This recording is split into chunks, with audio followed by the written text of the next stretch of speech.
Hello, ladies and gentlemen. Thank you for joining us. We're going to have a game 6. The Knicks at home, 111. The Pacers, 94. The Knicks dominate this game from start to finish, and they were sensational tonight, and it started on the defensive end. Jalen Brunson was Jalen Brunson, and Karl Anthony Towns did what we always wanted him to do, is put the ball on the floor and put his head down and get to the basket. He was really, really good tonight, but I thought overall this was the Knicks' best game. Yeah, they won 2 games, but they didn't look this good in game 3 in which they won. They looked sensational tonight, and Pacers, y'all better close this thing out. But they win. The Knicks force a game 6, 111-94. Thank you guys for joining us for another episode of Nightcap. Y'all know me. I am your favorite unk, Shannon Sharpe, my partner and co-host, Liberty City's own Bingo Ring of Fame honoree, Pro Bowler, All-Pro, that's Chad Ochocinco Johnson. And joining us tonight, we have a very special guest to break down this ball game. He's a 2-time NBA champ, spent 9 years in the league, 8 of those years with the Heat, born and raised in Anchorage, Alaska, where his dad was a coach, a high school coach. Here he is, Mario Chalmers. Rio, how you doing, good, bro? man. How you doing? I'm doing amazing, man. Thanks for joining us. We'll get to you in just a second. Please make sure you hit that subscribe button. Please make sure you hit the like button and go subscribe to the Nightcap podcast feed wherever you get your podcast from. We want to thank each and every one of you for your support and your continued support. When Ocho and I started this a couple of years ago, we had no idea we would ascend to the heights that we've ascended to so fast. But it's all because of you. It's because of your eyes. It's because of your ears. It's because of your word of mouth. And so we cannot thank you enough for your support and your continued support. Please make sure you check out Shea by Laportier. We have it in stock. Now, if you can't find Shea by Laportier in a city or a state near you, best believe we're coming shortly. But in the meantime, order it online. We'll ship it directly to your door. Please drink responsibly and stay safe. Go follow my media company, Shea Media, on all of its platforms, and my clothing company, 84, with 84 being spelled out.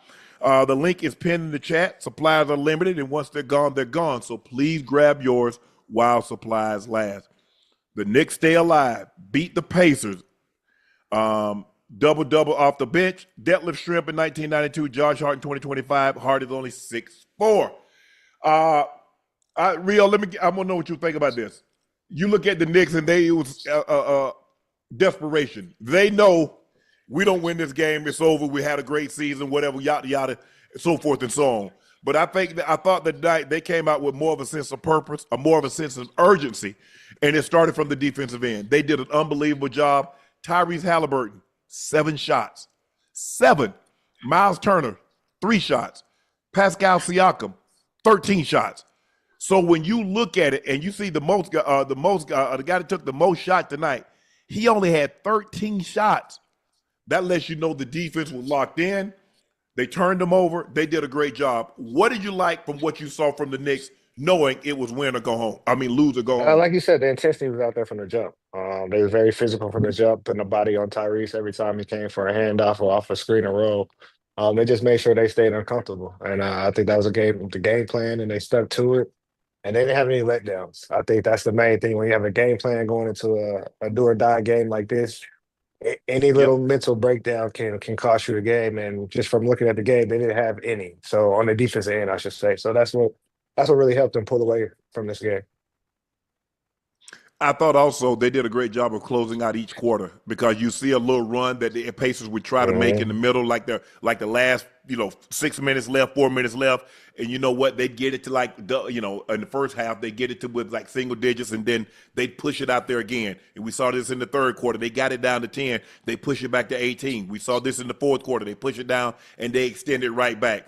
Ocho, you looking at this and we always say, the Pacers are at their best when Tyrese Haliburton is aggressive. Now, I don't know if it was the defense, because they, as Rio said, they did an unbelievable job of crowding him. They did an unbelievable job of putting body on body. They let him play a little bit tonight. But I thought at some point in time, bro, hey, put your head down. He had 2 threes. The other night, remember, Ocho, he had 12 3-point threes. Yeah. He had 20 plus shot attempts. Now he only had 7. What was most disappointing from what you saw from the Pacers? Listen, it's not even disappointment. It seemed like the Pacers knew they had another game. They had another game. They understood that their home game was, back at home, so there was no sense of urgency on their half. There was no sense of desperation. The desperation part was on the Knicks. The type of defense Mario they played tonight, the kind of defense they should have been playing the past 3 games. Right. So obviously, based on from what I saw, based on what I did see tonight from the Pacers, it's like, okay, you know what? We're gonna let these boys have this. I'm not a conspiracy theorist, but I think Bill's got to be paid. Bill's got to be paid. Don't you know what I'm trying to say? Mm-hmm. So forget it. We're gonna let them have a game, make it interesting, and we're gonna close out at home.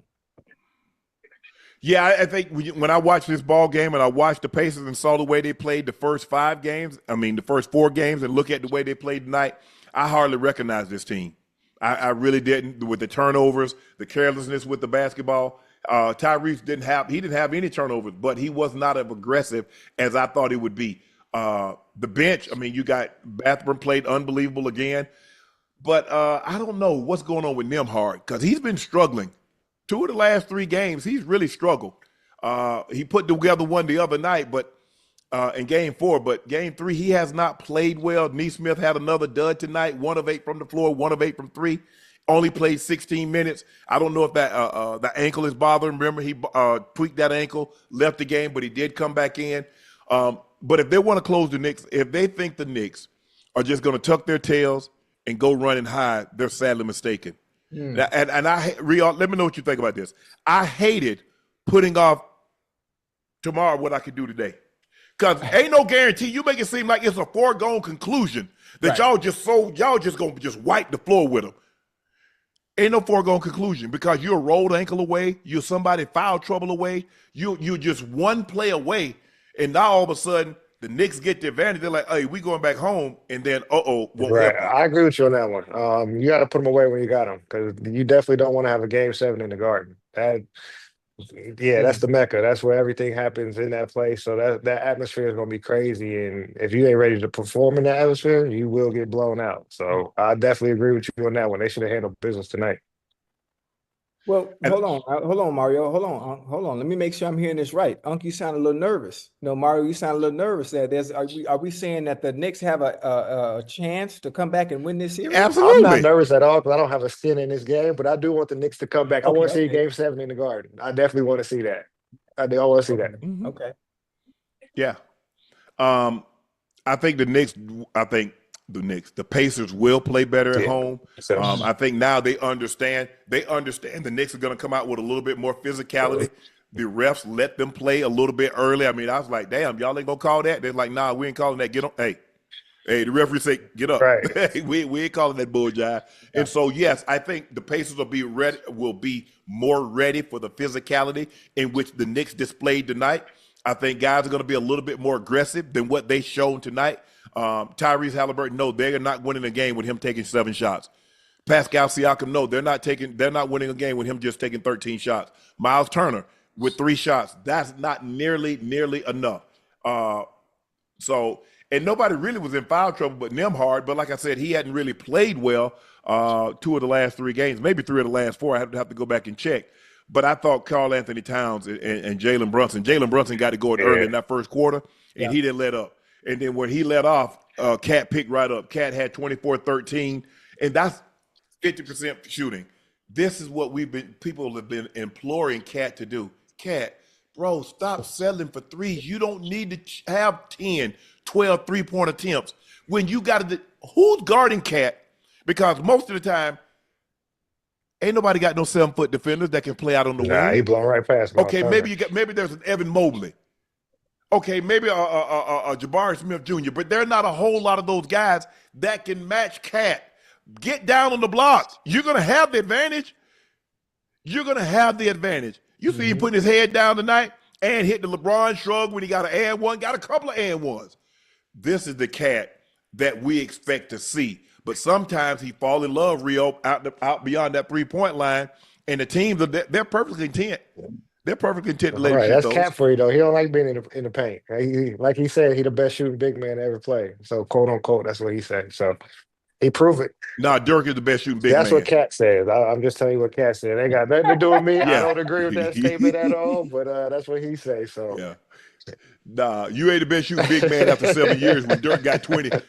I saw Dirk 20-year yeah, resume. I'm with you on that one. So it's just something he talks. So he trying to prove it. He stay on the perimeter, and he just trying to use it to his advantage, I guess.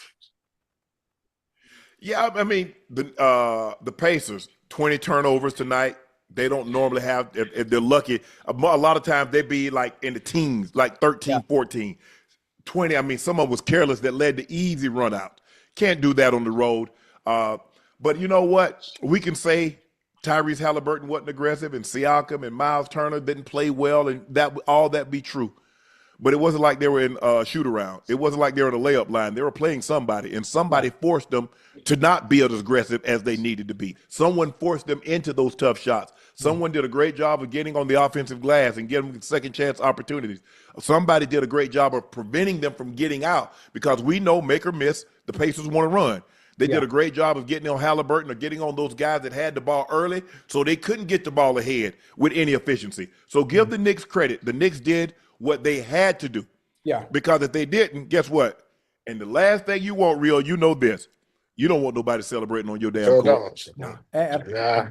Hey, that's just, hey, Mario. Hey, I'm not a conspiracy theorist. I mean, based on what I'm watching, and I can use an analogy in a sport that I know very well. I'm gonna just take boxing for instance. You know, you get to round 6 or 7, and you know you're up on the scorecard. So you know what I'm gonna do? I'm gonna take round 7 off. I'm gonna relax. That's what the Pacers look like tonight.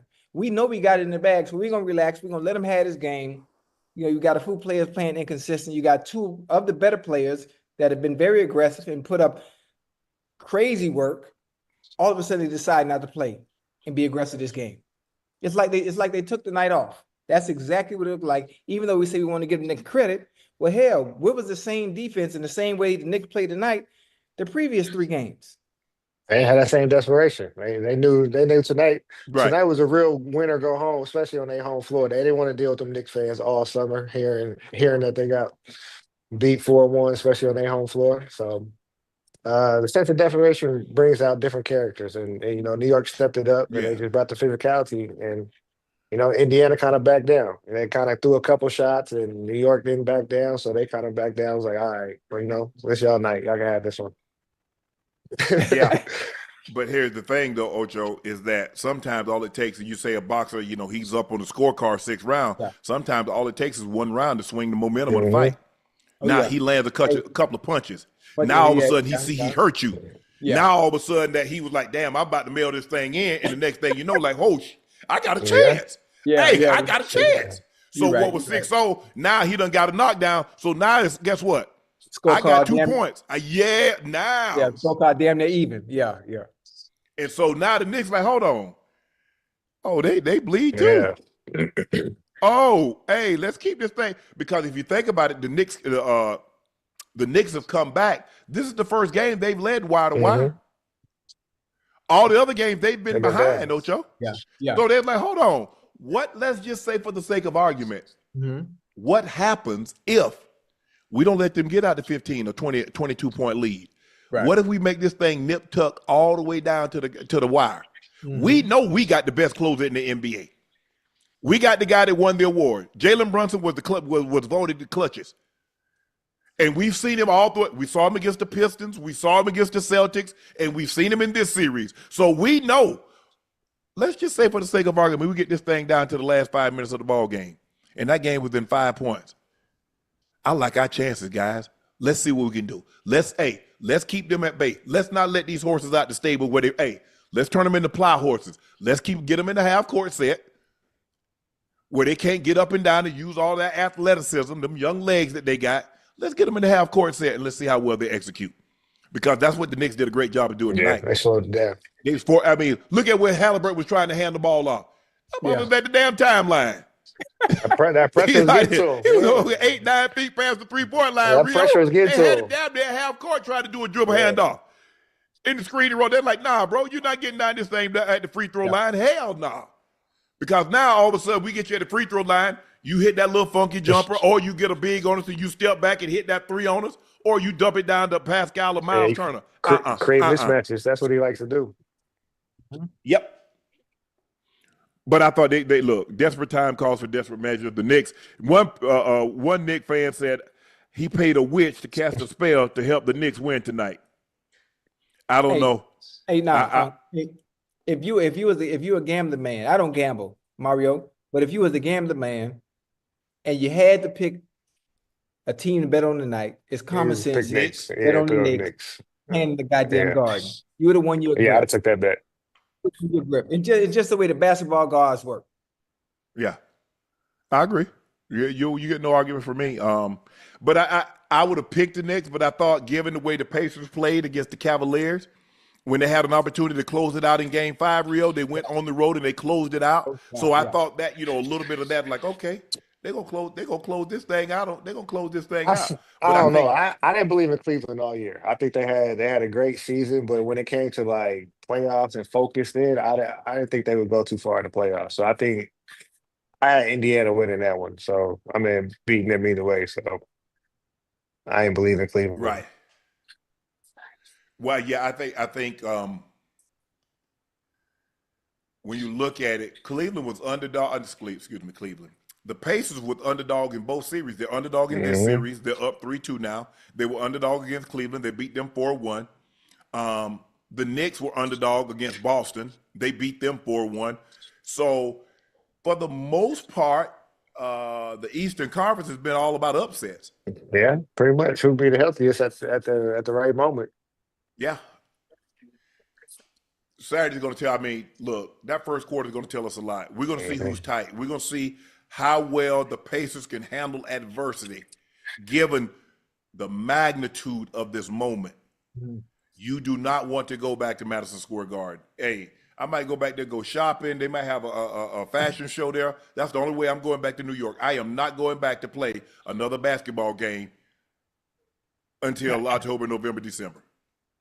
I'm rooting for a Game 7. I want to see Game 7 in the Garden. So I hate to say it, but I want the Knicks to win. Being a Heat guy, we never root for the Knicks. So, but I want to see a Game 7. Well, hell, I know you ain't root for the Pacers because I think y'all played them like 3 years in a row. We beat them. I ain't worried about them. New York, we inherit that beef from Tim Hardaway and Alonzo and all that, so we had no choice. We had no choice. We don't like Boston either. Well, I think y'all only played the Knicks once in the playoffs. Yeah. And I think y'all swept them that year because I think Melo had 51 game, but y'all still end up beating them. That was a regular season. He had 50, but we beat them 4-1. They beat y'all beat them 4-1. Okay, one game in New York. Yeah, it's gonna. But I thought the Knicks played well tonight. It was desperation. They didn't really have a choice in the matter but to play well because if they don't win, they're going home. And so at least, hey, that's the rule of thumb. It's like, look, get me to a Jalen Brunson probably say, hey, guys, get me to a Game 6. If you get me to a Game 6, I'll get you to a Game 7. But just get me to a Game 6. And Cat came along. Miles Bridges, OG played well, defend. Now, I mean, look, OG hadn't shot the ball well, 3 of 14 from the floor, 1 of 7 from the field. But I think he's playing outstanding defense. He's doing a great job of bodying up, making it really, really tough on Pascal. Pascal has his work cut out because he's got to battle Cat on one end, all the while trying to get through OG on the other end. So he's probably exhausted at the end of the night. He's probably sleeping like a baby. Because they're asking an awful lot because Cat is no small task down on the block. And you see once Cat put his head down, he's going through every time. They got to bring the double team. So gotta. We'll see what adjustments they make for this next game. It'll be interesting to see. The come up just asked the come up series just asked if these teams were a company in the stock market, what would they be? Bitcoin, up and down. They damn sure ain't no blue chip steady. They're not Microsoft. They're not Google. They're not Amazon. They're not one of the big, probably the big 10, the 10 that Berkshire Hathaway they kind of like Bitcoin. Because Bitcoin, hey, I think I saw today it was 111,000 a coin. Hey, Tomorrow it might be 85,000 a coin. Hey, you understand Bitcoin? You understand digital I don't currency? understand it. I don't understand it. No, Yeah, I don't even got a wallet, let alone a digital wallet. Yeah, I don't understand I it got at somebody all. to do all that for me, so I just check in and get updates. Oh, you got some bit. You got some of you purchased some I got early I on, got some Rio. early on, and I got some XRP, but I couldn't explain too much to you, so you had to talk to my guy. Yeah, I had an opportunity to get some early on when it was like $2,000, $3,000 coin, Mm-hmm. and I didn't know. It's just hard. It's kind of like when you go to the casino, Ocho, and you see all these Yeah. games, and the dealers try to get you to sit down. I said, nah, y'all to give me some money. I said, I gamble with your money when I don't know what the hell I'm doing. I damn sure ain't gambling with mine when I don't know what the hell I'm doing.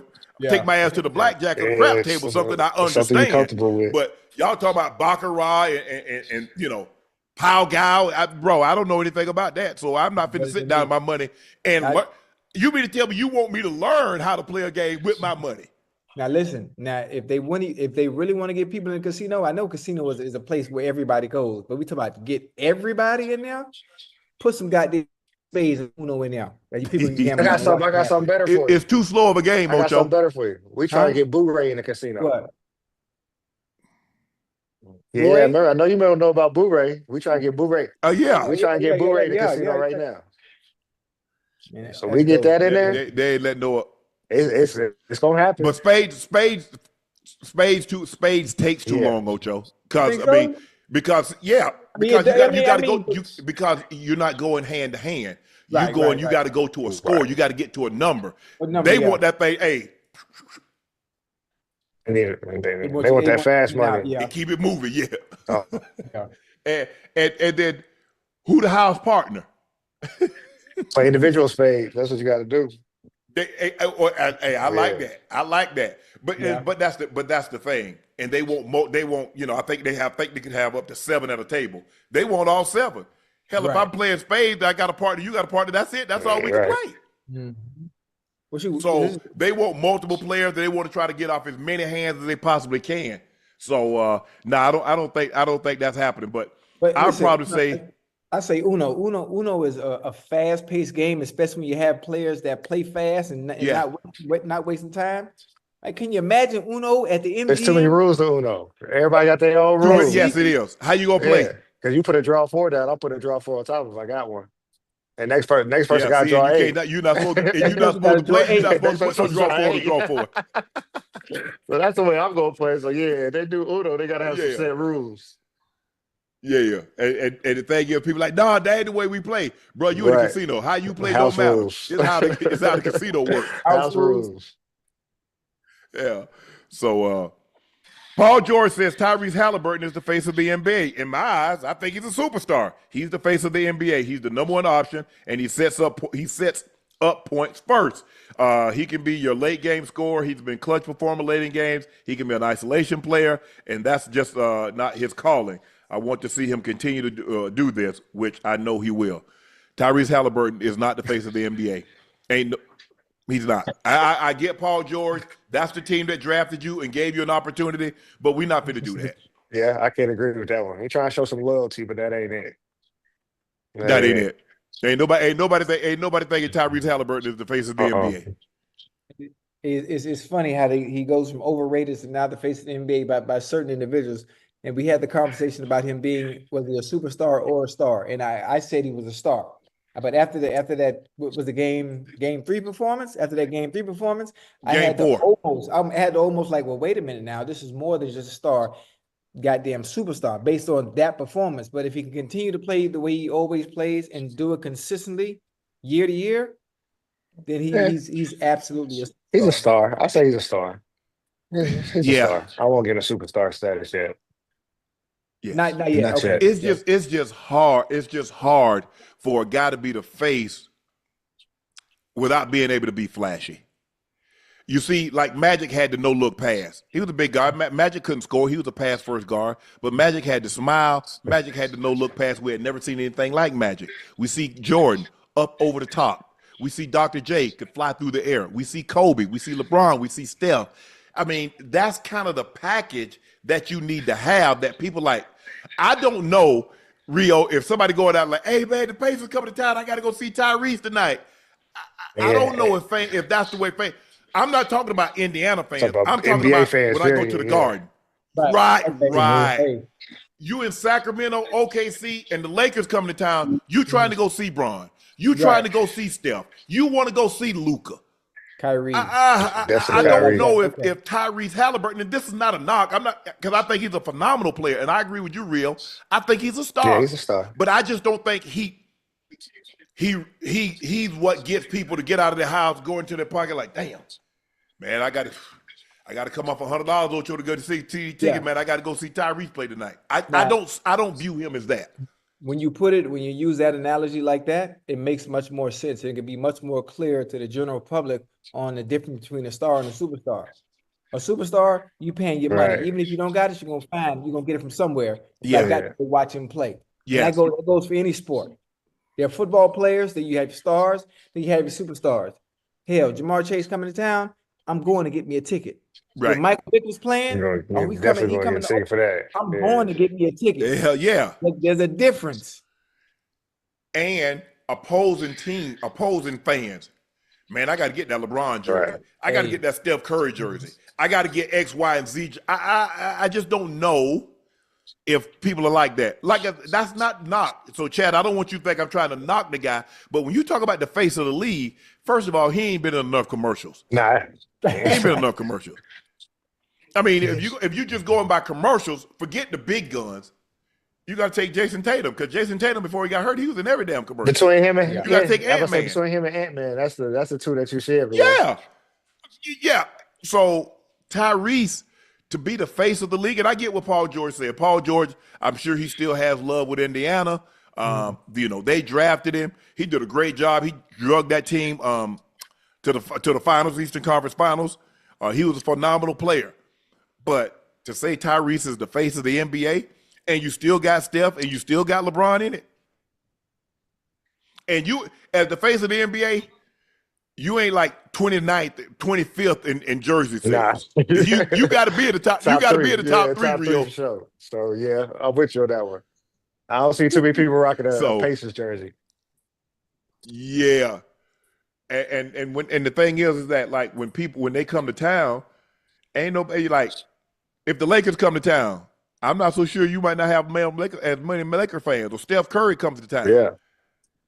That's when you know, where everywhere you go, it's sold out. You know, I seen it firsthand. I was with Bron, so I seen it firsthand. It's just everywhere being sold out, from China to Oklahoma City. It's just like, wow, like, that's crazy. The Thunder punched their tickets to the NBA Finals, send the Wolves home.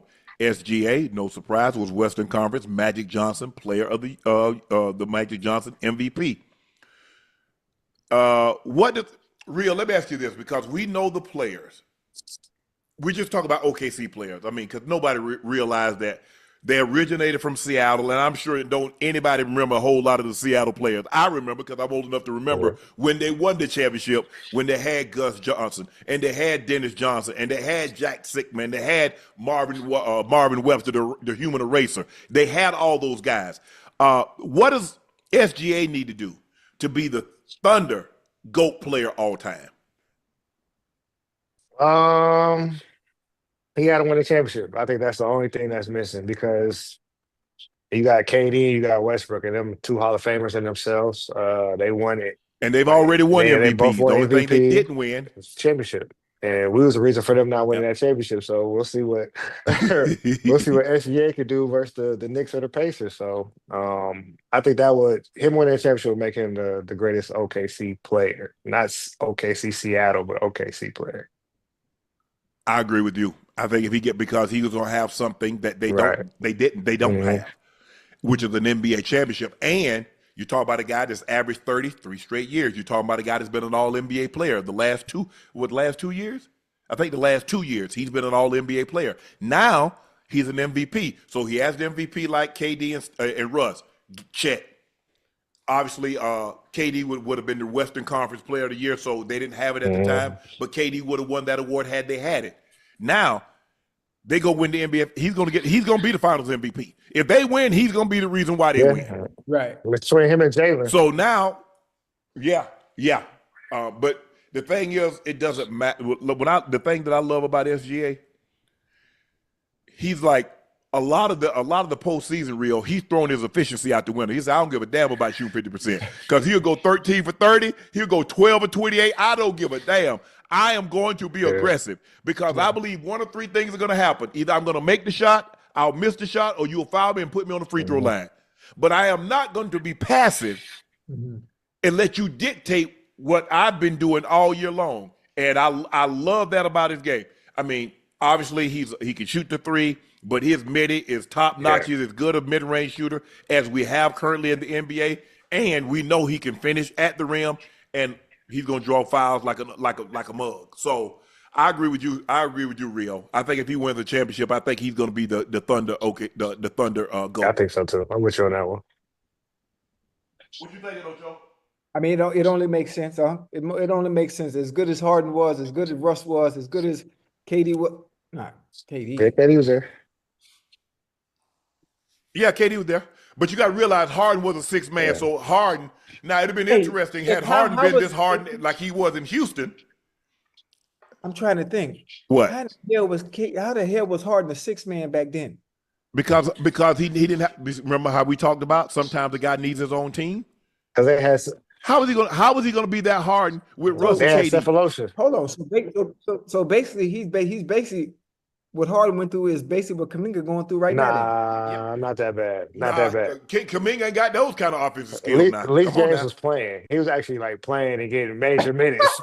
Kuminga got a lot of yeah, Harden was the sixth man of the year though. Kuminga didn't Harden win sixth man of the year y'all beat him, Rio? Don't get beat a lot. I don't know. Look up. I think Harden has been a sixth man. Hey, I think he was the sixth man of the year. The year y'all won. That's crazy. Hey, Rio, what year was that? Harden, Russ, and KD was together. 2012. That's the year we beat them. But they lost it. But they would. Yeah. KD came in 2007. Russ was 2008. Harden was 2009. Yeah. So 9, 10, 11, 12. Damn. Hey, because remember that 13. Next year, Rio, it came down. They could have gave him that contract for $5 million more. They let him go to Houston. They traded him to Houston, and then he comes out. And I thought he was good because you could watch him in the fourth quarter because a lot of times they would pass it off to Harden, and Harden would do his thing. But ain't nobody see this. Ain't nobody saw when he got to Houston and what he was able to do. Not a different animal in Houston. I have a question. Yeah. Now, Harden was a six man. He came off the bench. He couldn't do what he wanted to do because he was with KD and Russ. So why isn't Kuminga? Why can't he be the same way if he goes somewhere else and has his own team and has the free will to shoot? Where he gonna go? That doesn't have because you got to realize Houston didn't have anybody there. So where is Kuminga gonna go? Where you gonna send him to? And the thing about Orlando, James, they got somebody. James a point guard too, so he can also handle the ball. Kuminga can't do that. Kuminga can't run your team. Yeah, right. Exactly. So he's gonna have the ball. He's gonna be. Harden was high in usage rate because he had the damn ball in hand the whole game. Right. Kuminga needs someone to get him the ball, and then he's not gonna be able to initiate anybody else's offense. He's not gonna initiate your offense. So now he's at a decided disadvantage. A guy that can help. Why you think Luka? Because Luka can handle the ball. Jokic, he can handle the ball. LeBron, he can handle the ball. Guys that can handle the ball is a lot easier because I got the damn ball. Right. I don't need you to give it to me. I got it. I don't need your help for real. Like, you get out the way. I can do everything else. That's one of the reasons why bigs don't get the credit that they deserve because Oscar and Magic needed to get Kareem the ball. Kuzi needed to get the ball to Russell. Derek Fisher and Kobe needed to get the ball to Shaq. So that bigs, that's what you never see bigs voted as GOAT. No matter what, Wilt got all the records. Ain't nobody gonna ever touch Wilt's record. Those rebounds, the game that Wilt scored 78, he had 43 rebounds. Who in the hell scored 78 points and have 43 rebounds in the game? Who's going to have 55 rebounds in the game? Who's going to average 27 rebounds for a season? Motherfucker can't even average. Guy can't even average 27 points a game, let alone rebounds. I'm with you on that one. I Yeah, need it's cemented in history. I mean, think about it, Ocho. And you get Yeah. one rebound, so at least you can get like a 2-point shot or an and one, that's 3. right. He getting a rebound, get averaging 27 for a season. But Average 25 for a Yeah. season. Average 23 for the man averaged 24 rebounds for a players career. ain't missing that many shots nowadays for him to get 27 rebounds a Hey, game. no, they were Yeah, terrible. That ain't gonna happen. You're right. I don't even know. Hold on. Because one game he had 55 rebounds in a That game. won't happen. I'm just looking at the game tonight. There was 85 rebounds. So between the two teams, the Knicks had 45 rebounds, the Pacers had 40 rebounds. Wilt once had 55 in a I'm game. not rolling with that one. He's not getting all the rebounds nowadays. He was a great athlete, but he's not getting 50. He's not averaging 27. Oh, and today Yeah. they're not missing that many Yeah. shots. I mean, he would literally have to get all the defensive rebounds and still get a few on the offensive end. He had to get both, really. Oh, yeah, back then, but they was missing a ton of shots. I mean, look at the field goal percentage back then when they were He was shooting. missing a ton of shots, wasn't- getting his own rebound. That's what he was doing. But there's nothing really not to love about SGA's game. You see the progress that he's made. I think his first year there, I think he averaged like 19, and then it's just like incrementally. He 23, and then 20 this, and then 30, and then 30, and then 30. And he said it when he signed that long-term deal. He's like, yeah, I signed a long-term deal, and he said, but I don't see us losing much longer. Yeah. He got great patience. I think that's the best thing part of his game. So he get to that mid-range, he get to a spot, he just wait, and then he get to what he want to do. So I think that's the biggest part of his game that's separating him from a lot of other players. And that snatch he got as good a snatch as anybody. Yeah. He got as good a snatch as anybody. And he go get that. Hey, he go get that elbow in your chest and get some separation. Mhm. Yeah, he definitely push off a lot. And he'll be calling it. But he do be getting some waves of push offs. On the latest episode of the Pat Bell podcast, Pat Beverly recalled how SGA chose not to embrace him for wearing Antman's jersey while attending Game 4 in the Western Conference Final. Beverly had nothing but praise for the newly crowned league's MVP, showing his killer instinct, which is something he said is needed for the postseason. I got Shea after the game, and I dapped him up, and he said, I ain't gonna lie, I can't dap you up right now, OG. You got that mofo jersey. The jersey I had on was Antman, Anthony Edwards, and I said, oh yeah, he's a killer. That's the mindset that you have to have. Don't even come up in here in the jersey type ish. I respect it. I like it. That's how you have to be. I knew where it was coming from. It's coming from a good place. It's coming from an organic place, and he's locked in. And that's what I took from that. Like, oh yeah, he locked the F in right now. I love it. Mm-hmm. I like it. I like it. Nah, bro, I get it. I understand that you in a building and you played for him, you played with Ant, but nah, bro, you the enemy. That's the enemy jersey right now. Yeah. I got the utmost respect for you. But nah, bro. Not You where have to catch me when you out without that jersey. and I ain't in kill mode. Cause right now I'm in kill mode. I respect it. Let's see, it's starting a little rivalry between them. So yeah, I like it. Yeah. And plus, you remember, who was Ant-Man talking to? Was he talking to Stephen A? Well, who was he talking to when he said he was better than Shea? Obama? No? Nah, I think somebody posed that question to him. Okay. Can we put that up? Look for that But quote. hell, he's supposed to say that. He's Yeah. supposed to say that. No, He's I supposed to say ain't got no problem. But I guess Okay. what? Who else heard? If I heard him say that, and other people heard him say it, who else heard him say that? Rio? SGA. Jay. Yeah. Okay. So that's where it stemmed from. It's like, all right, yeah, he think he better than me, and we just eliminated him. And then maybe Rio Ocho. Yeah. If he had another jersey on, maybe it's cool. Maybe I let it slide. But Yeah. I ain't hugging you in front of all these people, and you got his jersey on. Oh no. I mean, yeah. That's a good one. Yeah, I mean it's a different, and I get it because a lot of these guys play AAU together on the same team, or they played against a lot of these guys, Rio, and you know this coming up in that circuit. These guys have been playing against each other, playing together since they were 7, 8, 9, All right. 10 years old. Yeah. So the animosity that Bird and Magic or Jordan and Isaiah and these guys had, there wasn't none of that. The first time you saw the guy probably was at the McDonald's All-American game, or you played against a mofo in college. Yeah. But to play him like in 9, 10, 11, 12, 13, 14, 15, 16, 17, that didn't happen back then.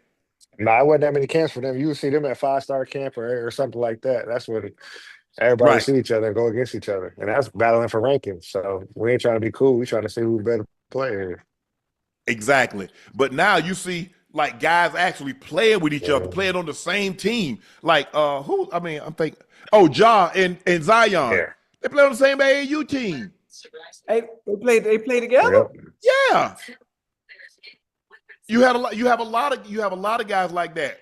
A guy that go to IMG or Mount Verde or Oak Hill. Mhm. And so the guys, they grow up playing each other, and you're like, oh, you go to another team. We supposed, bro, you rolled the back of my mom's station wagon. You ain't at my house. I can't That's when the hate you. family start getting involved. They feel a little bit different. Like, yeah, you just talked to my mom the other day. Like, come on, bro. Like, stop it. I understand we battling. It's like, bro, I can't hate you. Man, we done stopped by the fast food joint. We eating buffets together. It was different back then. Like you said, Rio, you saw somebody at a 5-star camp battling for rankings or at the McDonald's All-American game. Or you played against them in college because, back then you go into college 2 years, 3 years. You're definitely going to see them a couple times, especially if you're in the same conference. Right. Now, these guys done been playing. By the time they get to the NBA, they done played against each other 20 times. Yeah. And so it's a different mindset now. But I just wish, what I do wish is that they would do this jersey swap off camera. That's the only thing I wish they football, NFL, Ocho, NBA, do the jersey swap off camera. Why? Cause, remember, stop it. And you want everybody's jersey? Damn, it used to mean something, Ocho. When you went to the Pro Bowl and swapped jerseys, you didn't just swap jerseys with some random guy. It was the best of the best.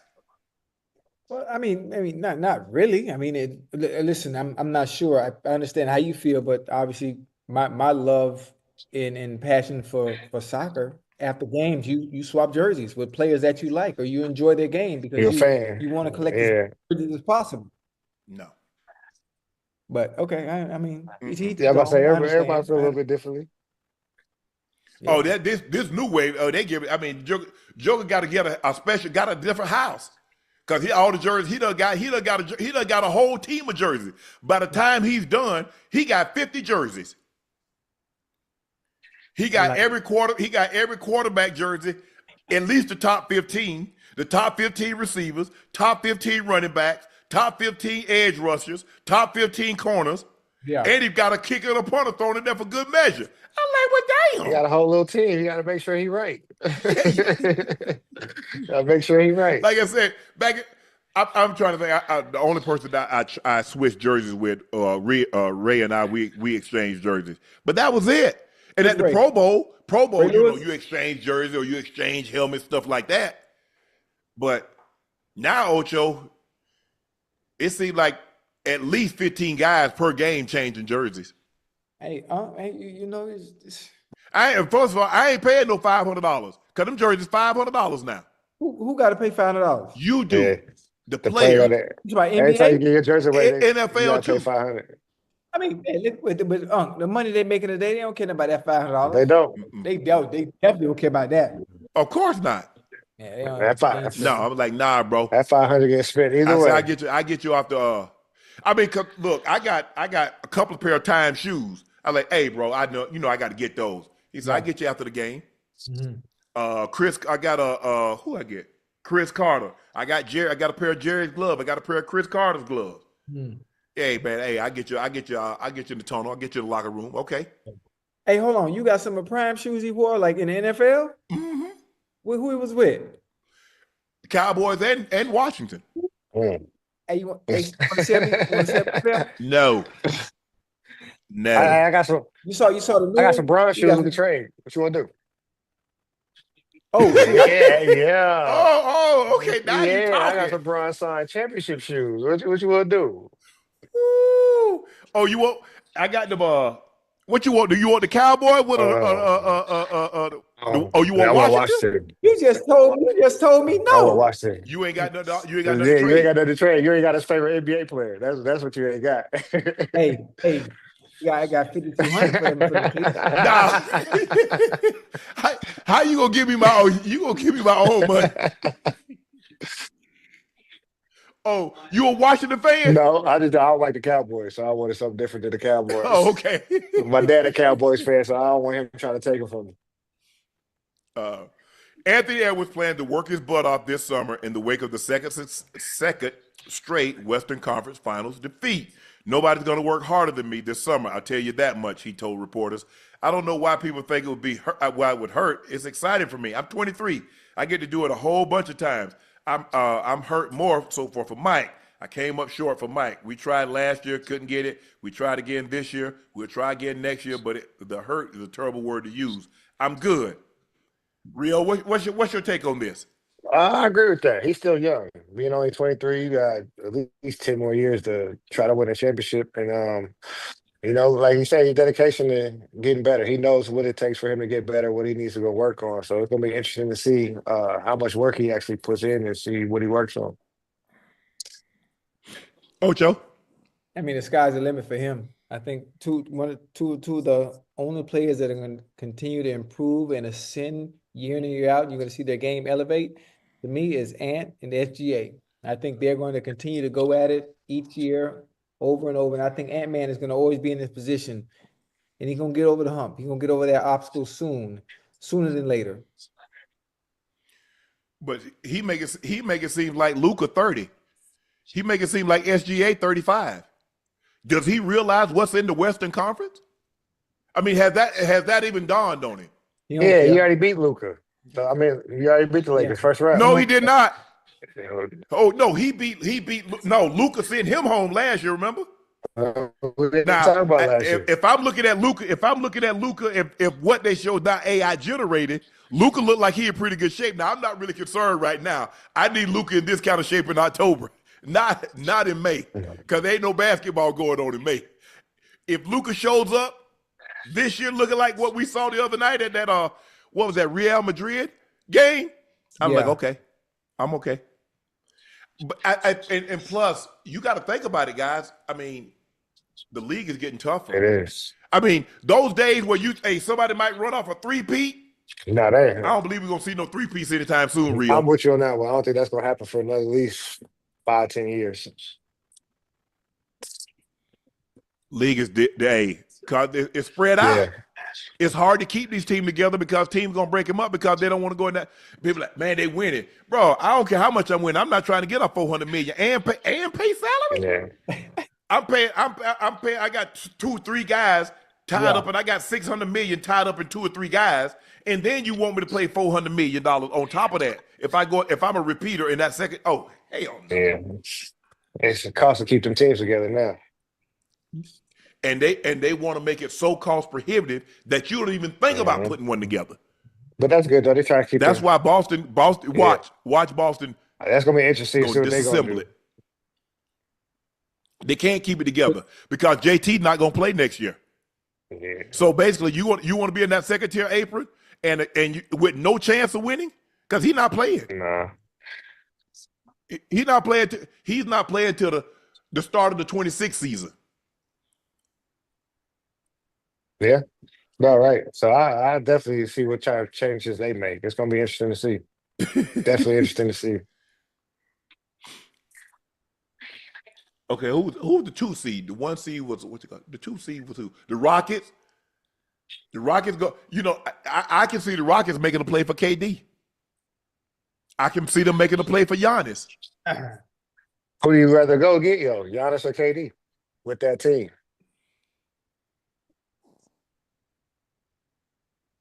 Damn. I already told you where Giannis going. I don't know why we continue to bring this conversation. Where Giannis going? Don't say Miami. You going to Miami? That's what Ocho said. He going to Miami.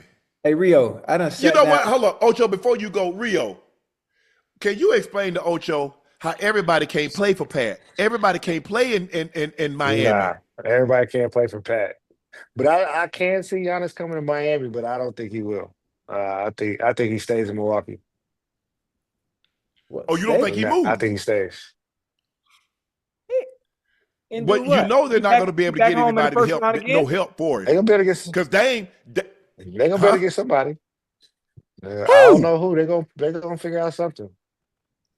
They ain't got Rio, no who they draft picks. hold on, And, Rio. Dame hurt. Dame definitely hurt. Who He's they gonna another get one up? not going to play till 26. Yeah, Dame had it. Huh? Who they I don't know who they gonna get. Maybe Rio? There's nobody that's gonna make a difference. There's still gonna be a first round exit. oh yeah, that ain't gonna happen. He ain't gonna win nowhere he goes. That ain't gonna happen. If he go to Miami, he not gonna win there. What if he go to? What about Golden State? Are you keeping Jimmy or you getting rid of Jimmy? I think you're going to have to get. You ain't no way you can keep him, Steph, and Jimmy, and Draymond. Because Draymond's doing an extension because Draymond was all first team all defense. That takes So he's due for a max. if you do that, But a max is only 25, 30 million for him. It's not over the top. but if you do that, you get rid of Jimmy. That takes away all your offense, all what Golden State is known for, from the Splash Brothers to the shooting. There's no more shooting there. So now, what are we scared of Golden State for? We just put everybody on Steph, and y'all got to shoot twos while we still shooting 100 threes a game. Okay, you put everybody on Steph, and Giannis putting his head down. He's going to get 30, 13, and 6 a night. Okay, we gonna come down and shoot 60 threes. Who gonna win? I like Steph. I mean, look, I'm trying to. Could he go to Houston? I like Houston. I like it with I Houston. like Houston too. I definitely like Houston. I think that'd be his best bet. Would be a Houston or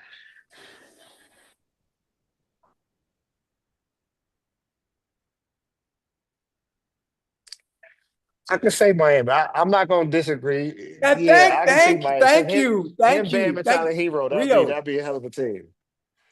Let me ask you a Rio, question. Are you selling him Brickle? I mean, what are you trading? Brickle?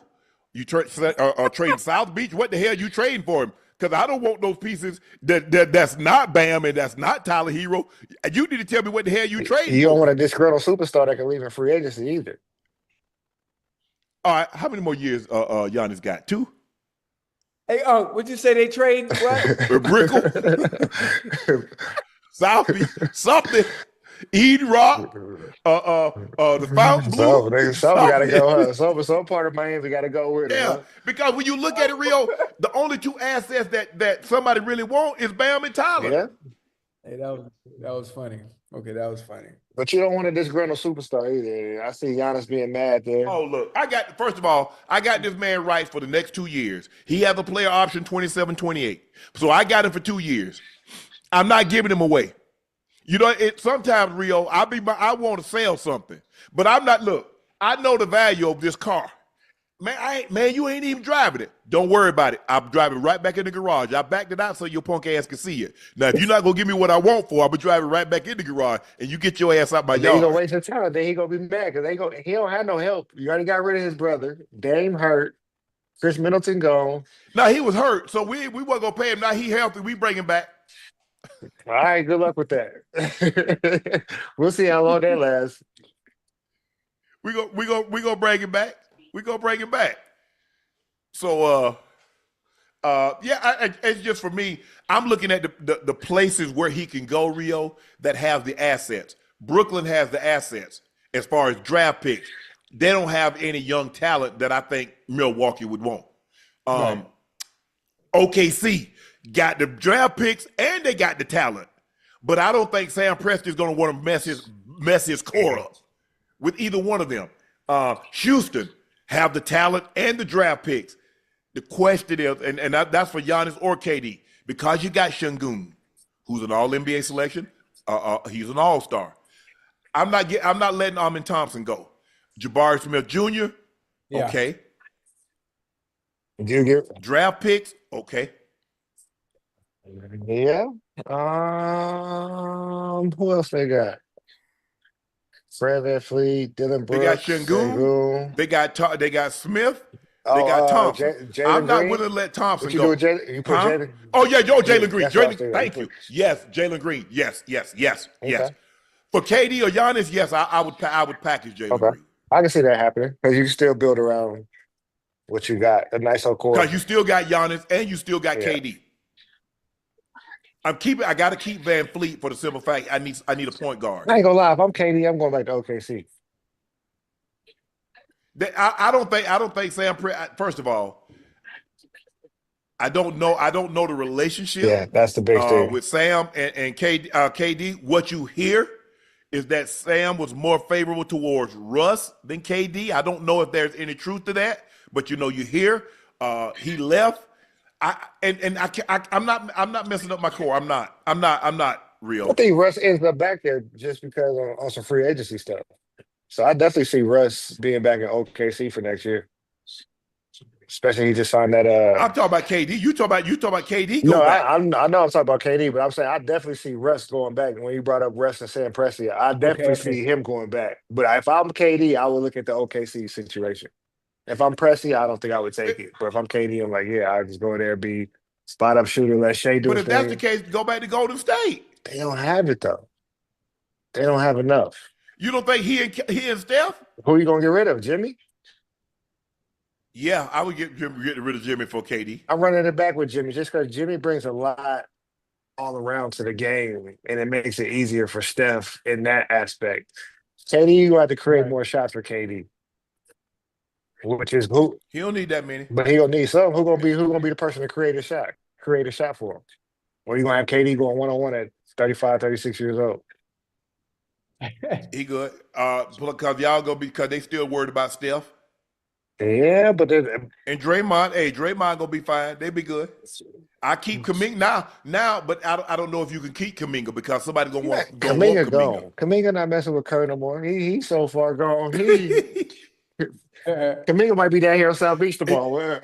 With us. he already out the door. He done packed up his apartment and everything. He packed up his locker room and everything. He out of there. He ain't thinking about Golden State. It was kind of like what we used to do, Rio. Once we realized we weren't making the playoffs, man, last week or so, I was living in a hotel. Start packing it up little by little. Hey, ain't no sense to be paying an extra month of rent. Hey, you good. I live week to week in the hotel. I did that before. You ain't finna lock me into a extra 6 months. 6 to 8 month deal. Nope, I'm cool. So if you had the handicap, where do you think KD ends up? Where do you think Giannis ends up?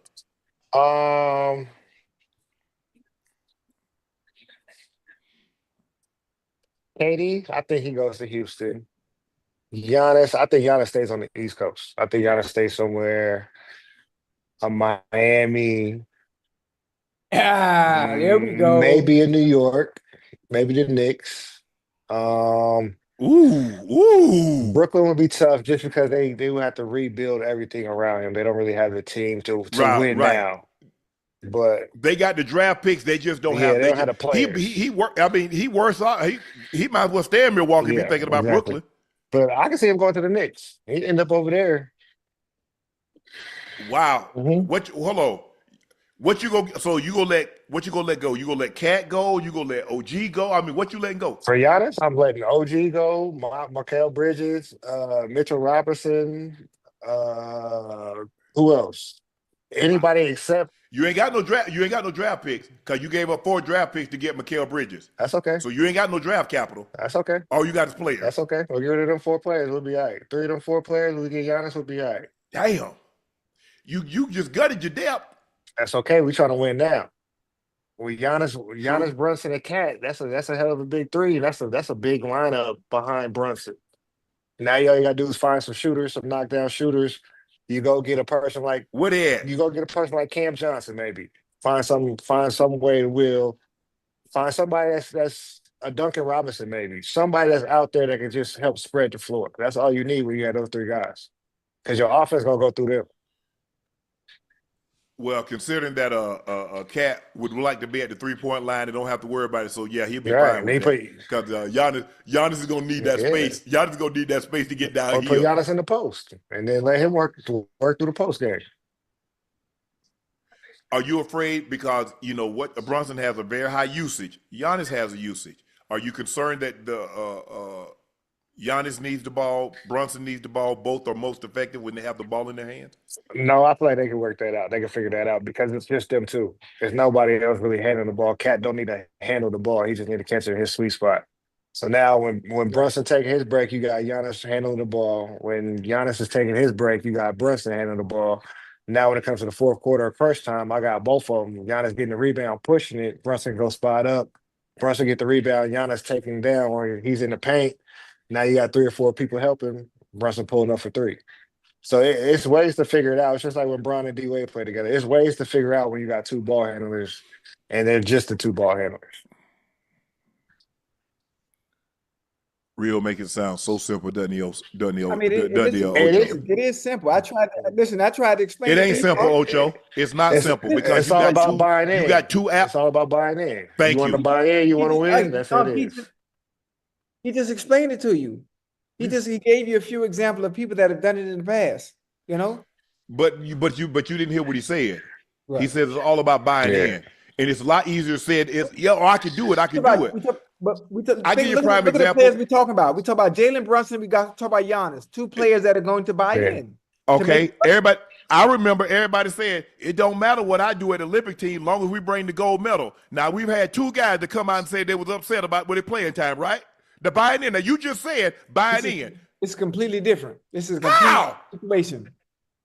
Because it's only 2 players. It's only 2 people. It was only 2 players. I mean, but look who they had. One of them had a reason. Look at the 5 that was starting. Jason had a reason just because of the season he had just came off of. So I understand his complaint, but at the same time, he wasn't better than nobody playing in front of him. Hey, he said I was better than Holiday and Derek White that was playing in front of me. But you don't bring what they brought to the game. We don't need you to score. I would have. We don't need you to score. We need you to go play defense. No, I'd have played defense. I'd have played defense. I would have. We don't need you to do that. Go ahead. Go ahead. You told me. See, you telling me what I won't do. I'm telling you, I'm trying to buy in. I'm going to buy in. I'm buying in. Name a coach that told you what you wouldn't do. All of them. All of them. Hey, it is, but it's a lot easier said than done. We just seen a lot of guys, Ocho. Man, I just want to win. No, you want to win and get your 30. You want to win and get your 8 for 150 and 2 touchdowns. That's the way you want to win. Your way. Giannis has now more first-team All-NBA selections than Kevin Durant. Giannis has 7. KD has 6. What more does Giannis need to do to pass KD all time? I don't think it's possible. Really? I don't think it's possible. Just because I look at KD's skill set and like, there's nobody gonna be as skill set as KD, where ball handling, be able to shoot the ball, be able to get to the spots he's gonna get to. I don't think there's gonna be another Greek freak either, but Giannis's offensive game is not polished enough like KD's for him to be better than KD. So you just look at aesthetically. I'm just looking at, when I look at somebody and I say who's better than somebody, I put them in a one-on-one matchup and see who would dominate in that one-on-one matchup to a game to 5. And I think KD would get Giannis 5-4, 5-3, maybe. I just got him figured just offensively better. Wow. What happens if Giannis gets the ball first? Same thing. I think KD still figured out how to win. I think KD gets a stop before. One-on-one? With Giannis? Because Giannis is all downhill. Now we're playing 3 or 4.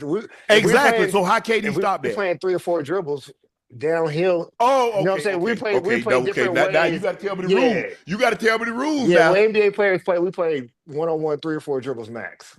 So in that type of setting, I'm not taking Giannis over KD. I'm not taking too many people over KD in that type of setting. Okay. Giannis has 5 first-team all defensive, 4 first-team. KD has none. KD does have 2 Finals MVP. Giannis has 1.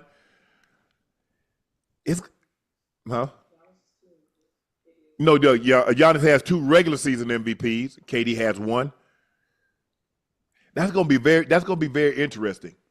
That's gonna be very interesting when their careers. Yeah, he's gonna have a hell of a career. Like that's the thing, but it's still, you're not better than KD. I think you know what? I think a lot of that has to do with aesthetically, because we like guys that can handle the ball, shoot, flashy. I mean, there's nothing like really. Giannis' game is really like old school, super like old the school. 70s. Just trying to get downhill post. I mean, he still. I mean, he 3-point, he doesn't shoot that well. He ain't really got no mid-range. His post is not great. He's basically getting downhill, laying the ball up, you foul him, or he's spin and dunk the ball. Right. That's Giannis. It's still hard to stop because he's averaging 30, shooting 60% from the damn floor. So it's still hard to stop. Yeah, he's still a freak. It's just not as He's still a freak yeah, athlete. it's just not as pleasing to the eye as what we watch KD do. Yeah, you comparing two different players and two different skill sets altogether.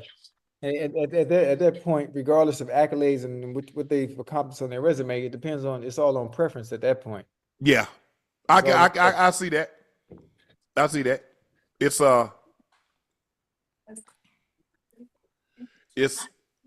But who's impacted the game more? Oh shit, that's damn, they're the same almost, huh? Yeah, I think that's a tough one right there. Because let me ask you this: if I take KD out and put Giannis in there with Clay, Steph, and Draymond, do you still believe they win the NBA championship?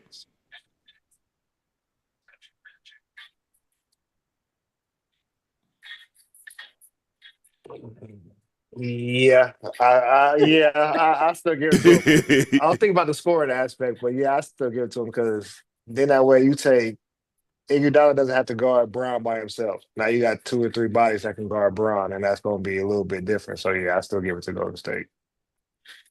Now, if I take KD and I put him on Milwaukee, the year they won, they beat Phoenix, you think they still win the championship with KD and Giannis out?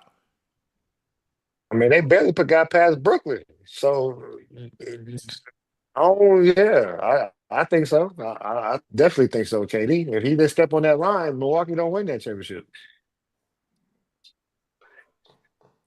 That's gonna be when it's all said and done. That's gonna be a very interesting conversation. That's gonna be a very, very interesting conversation to have because they are so diametrically different. Nothing about one's game reminds you of the other.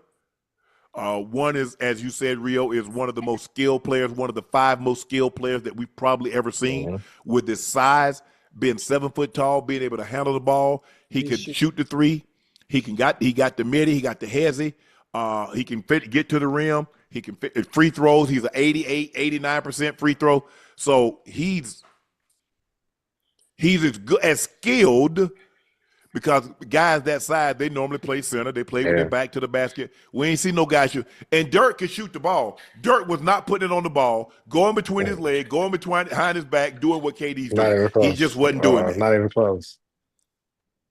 I mean, Dirk patted that one leg step back. He shoot it, it's going to draw rain.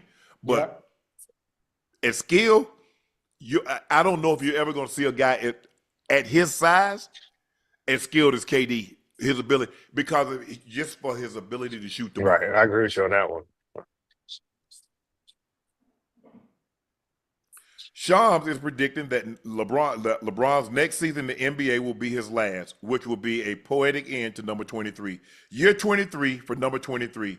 They have the All-Star Weekend in Los Angeles, so to me, it's a very storybook if that's the way it goes. But that's a decision he's got to make. Rio, you just watched a man in year 22 make second team All-NBA.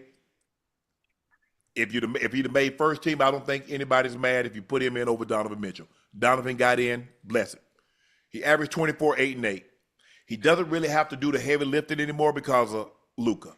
So he and AR is still there. So now you put him in the dunker spot, you let him play off the ball. He's still going to be in the 20 points. How long do you think LeBron wants to play? How long is he going to play? I've always said he was going to play till Bryce got in the league.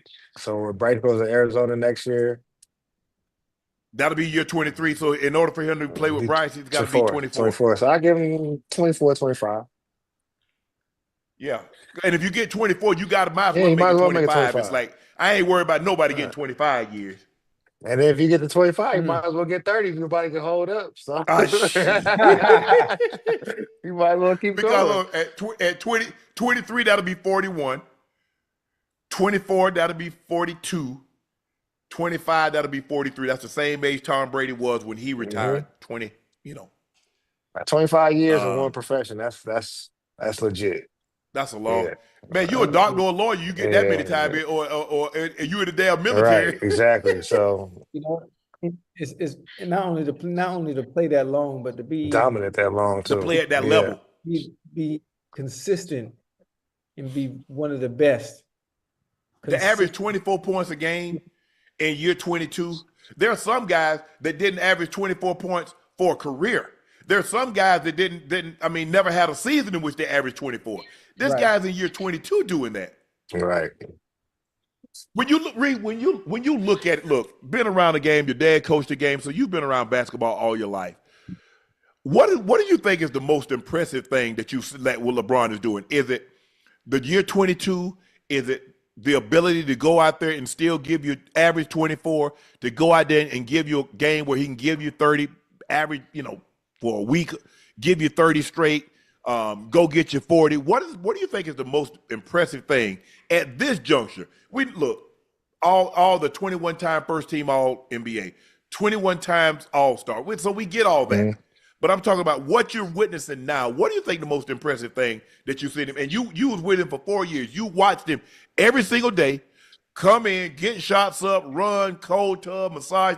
You saw it all, Rio. What do you think the most impressive thing that LeBron is doing currently?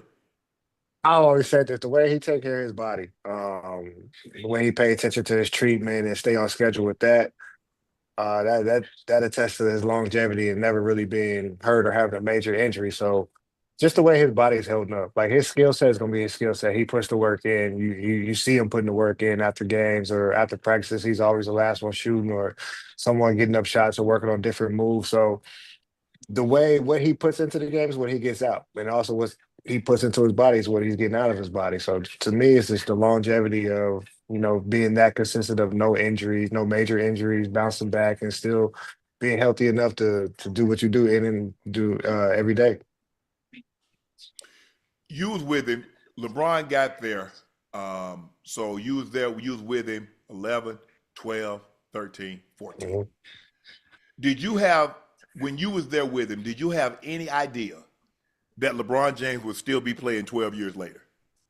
No lie, I did. Just because, like, I tell people this all the time, Brown would really get treatment if he was in the club. Like, he would literally have something on his knees or something on his back inside the club. So it's like, once somebody's doing that, like, that's a real dedication to just be in the club with treatment, ice therapy or whatever. This man, hold on. Real, this man got ice bags Not on his ice knees. bags. He They'd be got like ice bags on his the back. stem, like the stem machine where it's like shooting electrolyte or electricity in your knees and stuff like that. Just hamstrings, like lower back. Like he always got something that's recovering, making his body recover. So that's the thing. It's like Damn. once you see that, like that's a different type of dedication. Like I'm not. I have to take my hat off to that one. Wow. All right, Rio, we're going to get you here on this one. The Big Three Season 8 tips off June 14th, live on CBS, Vice TV, and iHeartRadio. Your team, Miami's 305, will face off against Nick Young and Dwight Howard's LA Riot for the first game of the season. Tickets are available now at thebig3.com/tickets. That's big3.com/ticket. Who's on your squad? Hold on. Are you with Beasley? You and Beasley? Me, Beasley, Lance and Lance Stevenson, right? Lance Reggie Stevenson. Evans, and Sean Williams. Hey, but y'all don't need no extra body, no extra legs or I nothing. mean, we can always use some extra bodies, but I think we got it pretty much taken care of this year. We hungry. We got something to prove. So Shit, I don't know. Joe say the Detroit team, Joe and Pargo, they say, hey, man, ISO Joe, that's he tailor-made for the Big Three. yeah, but he got to deal with the MVP. And that's what we got on our team. So Who be yeah, easy? be easy. So that's what I'm saying. Hey, Mario, y'all y'all in the crib, y'all down here at the crib now? Yeah, we got it right now. Mm-hmm. Wait, when y'all practice? I'm coming. We be at UM sometimes. We was up there today. It just depends what time the trainers get there, but we usually be at UM. Oh shoot, I'm coming tomorrow, bro. I'm finna come in that town. I'm gonna have my chucks on. Y'all don't need nobody. Hey, Rio, man, thanks for joining us, man. Appreciate it. We really appreciate you taking time out your schedule. We know you're busy, got a lot going on, but to take time out to help us break down this game and talk about all things NBA, we greatly appreciate it. When you're not too busy, stop back by again, man. Appreciate it. Let me know. All right, bro. Best of luck I this season. appreciate it. All right. Yep. Rio Chalmers. hit one of the biggest shots in college basketball, Ocho. They were down to Memphis.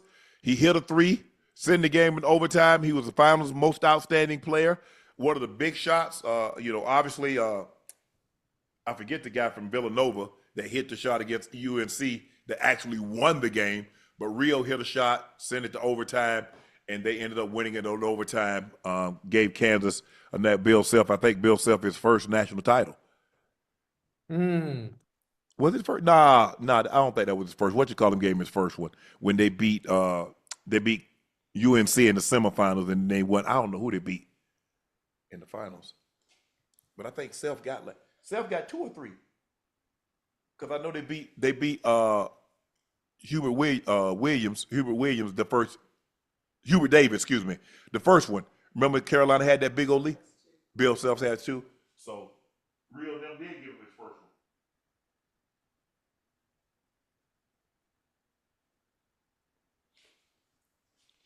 Joe Flacco had a long answer when asked about mentoring Shedeur and Dillon Gabriel. It's a good question to bait somebody into answering, and no matter how they answer it, it kind of looks like the guy's answer to look bad. If I say I don't want to be a mentor, I look bad. If I say I do want to mentor, then I look like an idiot that doesn't care about being good at playing football. So one of those questions that no matter what I say, you guys can write what you want to write about it. And there's a lot of questions like that. That's why I end up having to try to avoid them. I tend to try to be honest. And I've said, I'm not a mentor. I play football. I have a lot of experience that I can talk on things and hopefully they listen.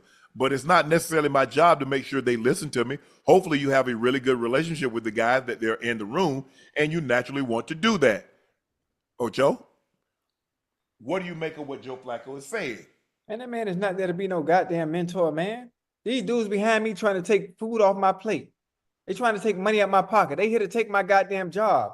What are we talking about? I mean, I don't know why we even asked that question. No, I'm not mentoring shit. I'm trying to keep my job as long as I can. What are we talking about? Let's be real. Let's be real. Selfish ass Ocho. Yeah, no, I ain't about being selfish, man. It's the NFL, man. We here to make money. And you sitting behind me and me trying to mentor you, why the hell I'm gonna allow you to take food off my plate? That's what you're here for. You here to take my job. That's what it is. This is the business. I'm here to mentor you. You get your own shit together. We ain't in college no more. He's absolutely right. If you say I don't want to mentor, look, that's got to be natural. It's just like you going on a job, Ocho, and some guy takes you under their wing and says, "A young fella, hey, let me hip you to the game. Let me tell you how I was able to stay here 25 years. Let me tell you how I was able to stay here 30 years." That's a choice that he or she makes that says, you know what? I see something in this young man, this young woman, that I want to partake in them, and hopefully it's beneficial. But you're absolutely right. They're under no obligation. I was the opposite. Young guys come in, I'm gonna try to, make sure you study. I would quiz them. Okay, this right here. What do you ask me a question. Why did I run the route like this? Why did I do it like that? X, Y, and Z. Okay, I'm asking you, okay, did you not see that safety down? The safety down told you the guy was coming. Mm-hmm. So why else would he be down? If he's in coverage, why would he be down here like this unless somebody's covering and he got to cover you because he knows you're going to be the hot receiver? Right. So it's little things like that. But I agree with you 1,000%, Ocho. It's not someone's job to mentor you. Because, you get that on a lot of jobs. They bring somebody else in, hey, teach them the ropes and, teach them how to do this. Yeah. What? This is the NFL. The people sitting behind you that they tell you to teach are there to take your job. I mean, come on, man. This is the business. They absolutely are. You make millions of dollars and you understand every time someone is drafted, every time somebody is born in that room, it's to take your damn job. Yep. So Joe Flacco is what? How old is Joe now? Joe got to be damn near 40. Because he's 16 seasons in the league. He had to come in. I don't think he came out early. Okay. Well, so put it like this. He at least 38, 39. I don't know if he's 40, but he's 38, 39 at least. Yeah, however old he is. Joe's trying to keep his job as long as he can. Yeah, because he knows what it's like. Ocho, remember, they came and got him off his couch. Yeah. He ain't trying to go back there anytime soon. Now, what you have to understand is the faster he mentors whoever he needs to be, whether it's Dillon Gabriel, whether it's Shador is one more. Who's the He other one? turned 40, Ocho. He turned 40 in January. Hey, the faster he mentors him, the better they're prepared to go and play. Well, Joe Flacco going home. Joe going home. He going back to the couch. I'm sure that's not what he wants. He wants to be in there as long as he can. And for me, anything, I think Joe Flacco needs to start the season, regardless of if there's a quarterback competition or not. Joe needs to play as long as he can until the number 2 or number 12, I'm going to say it like that, until number 12 is ready to go. That's it. I agree. It's hard for me to see a scenario in which Dylan Gabriel or Shador beats Flacco out and that, like, okay, yeah, this is the direction that we're going in to start the season. No. I'm not sure he has a very long leash. I'm not saying they're going to let him go 8-9 games and they only won one. Pickett might have something to say about that. Huh? Man, like I said, I don't look. They got a lot of. First of all, you got a lot of quarterbacks in that room. You bring Flacco back, Yeah. who's a 16, 17-year vet. You bring Kenny Pickett in from the Eagles, who's 4 or 5-year vet. And you draft 2 quarterbacks. You're not keeping 4 quarterbacks on your roster unless somebody goes to the practice squad. Well, hell, you might have 2 guys go to the practice squad because most times teams don't have 3 quarterbacks dressed. You normally go into the game with 2 quarterbacks and you have an emergency quarterback that's normally a receiver. Mm-hmm. And when you get that situation, you just handing the damn ball off. So I don't know. Me personally, Ocho, I don't know what the Browns were thinking in that situation. You know what I'm saying? I know what they were thinking. Tell me what you think. What I they were can tell thinking. you what they're thinking. We need a security blanket. Our security blanket is Joe Flacco. We've Okay. seen what Joe could do when Deshaun went down and Joe had to step in. We saw him have a 6-7 game stretch where he played phenomenal. Now, obviously, he wasn't able to do it consistently because we saw what happened when he took a nosedive statistically and they started losing. But hey, let's bring Joe in because he knows the offense. He knows the receivers. Bingo. We're going to see what we can do with Joe until we get these young bulls ready.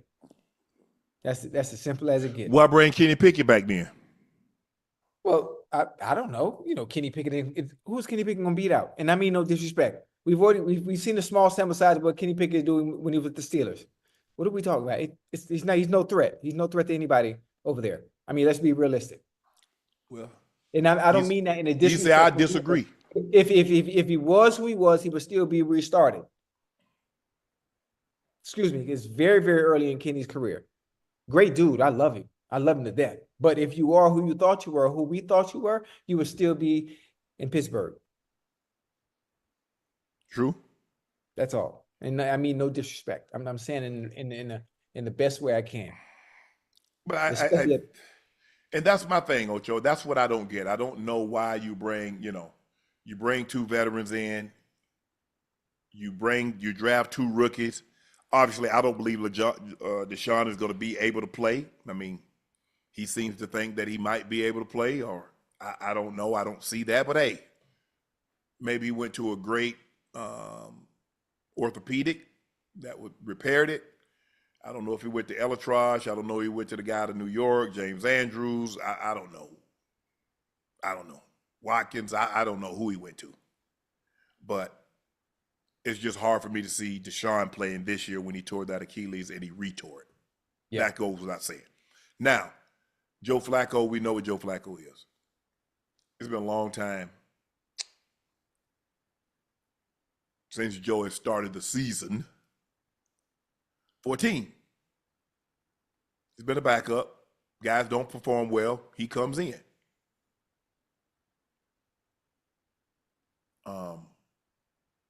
The question is, with what they have offensively, do you believe Joe can take them to the playoffs? Because right now they start the season, they're behind since me. I would have them behind Cincinnati. I would have them behind Baltimore. Not sure I would have them in front of the Steelers. Now we don't know who the Steelers quarterback is going to be. Yeah, exactly. We don't know who the Steelers quarterback is. That is why I put the Browns in front of them based on Flacco's resume in general. And what we know we can do, he can bypass and steal some games based on experience alone. I You got agree. Derek Judy over there, and Njoku is over there. I'm not sure who's at the running back position. I'm not sure who the other receiver on the other side may be. But I think Joe's going to be fine. He's going to be fine until he's not.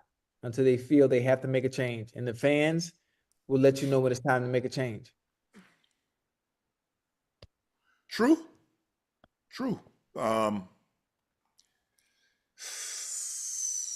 Man, that's a tough situation.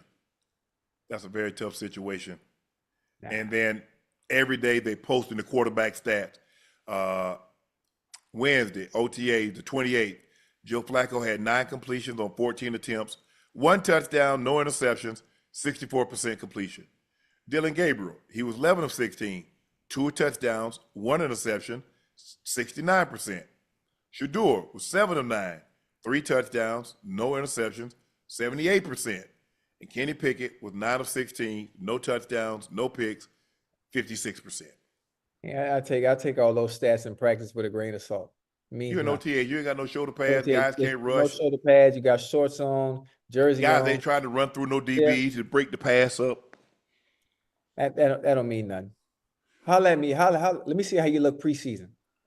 When we're playing against somebody that don't know what's coming. When it's live, when the bullets are flying, it's live action. You got pressure coming. You got eyes, you got hands in your face. You got 2.5, maybe 3 seconds. You got people trying to make a team, trying to make a squad, trying to make sure they don't get cut. Make it off you. Come on now. Talk to me then. Let me know what the numbers look like then when it actually counts. That shows how far we come, Ocho. This is what they do now. They chart stuff like this. And it mean absolutely nothing. And I hate some of the pages on Twitter, the routes on air. Mm-hmm. Oh my goodness, look at that beautiful deep ball. What nigga? Oh, my bad. I'm sorry. Ain't no pressure. Of None. course it's beautiful. Yeah. Of course it's a perfect pass. Like, yeah, but that's where we are, Ocho. Everything get charted, everything. I mean, they used to look, the teams always charted these stuff. They always kept how many routes you ran, how many times you won, blah, blah, blah, defense, did they win, how many routes did he cover, how many passes did he break up, pick, blah, blah, blah, how many times did he get. The teams have always kept stuff like this. That's how they evaluate it. yeah.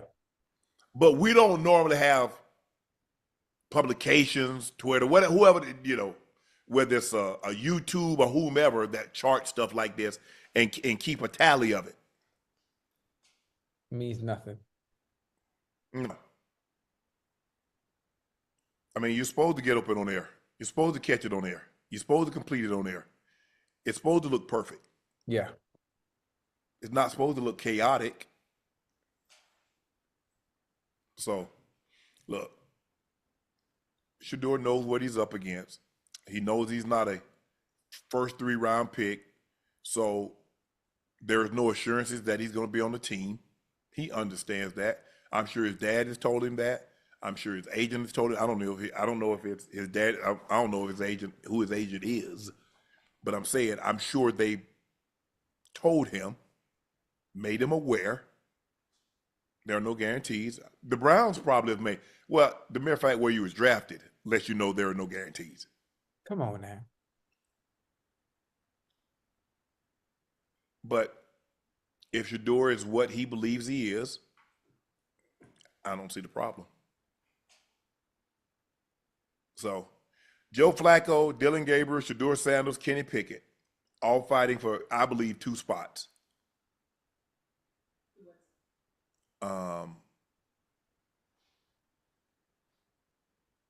2 spots, and the other guy's gonna probably be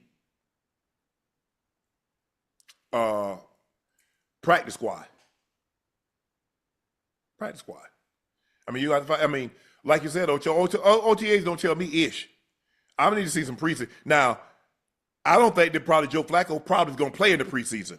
So that means Dylan Gabriel, Shador, and Kenny Pickett's going to get all the snaps in preseason. Yep, all of it. I mean, listen, Flacco might get a series, if that. Yeah. If that. I agree.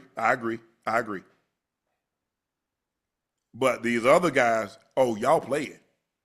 And playing lots. A lot.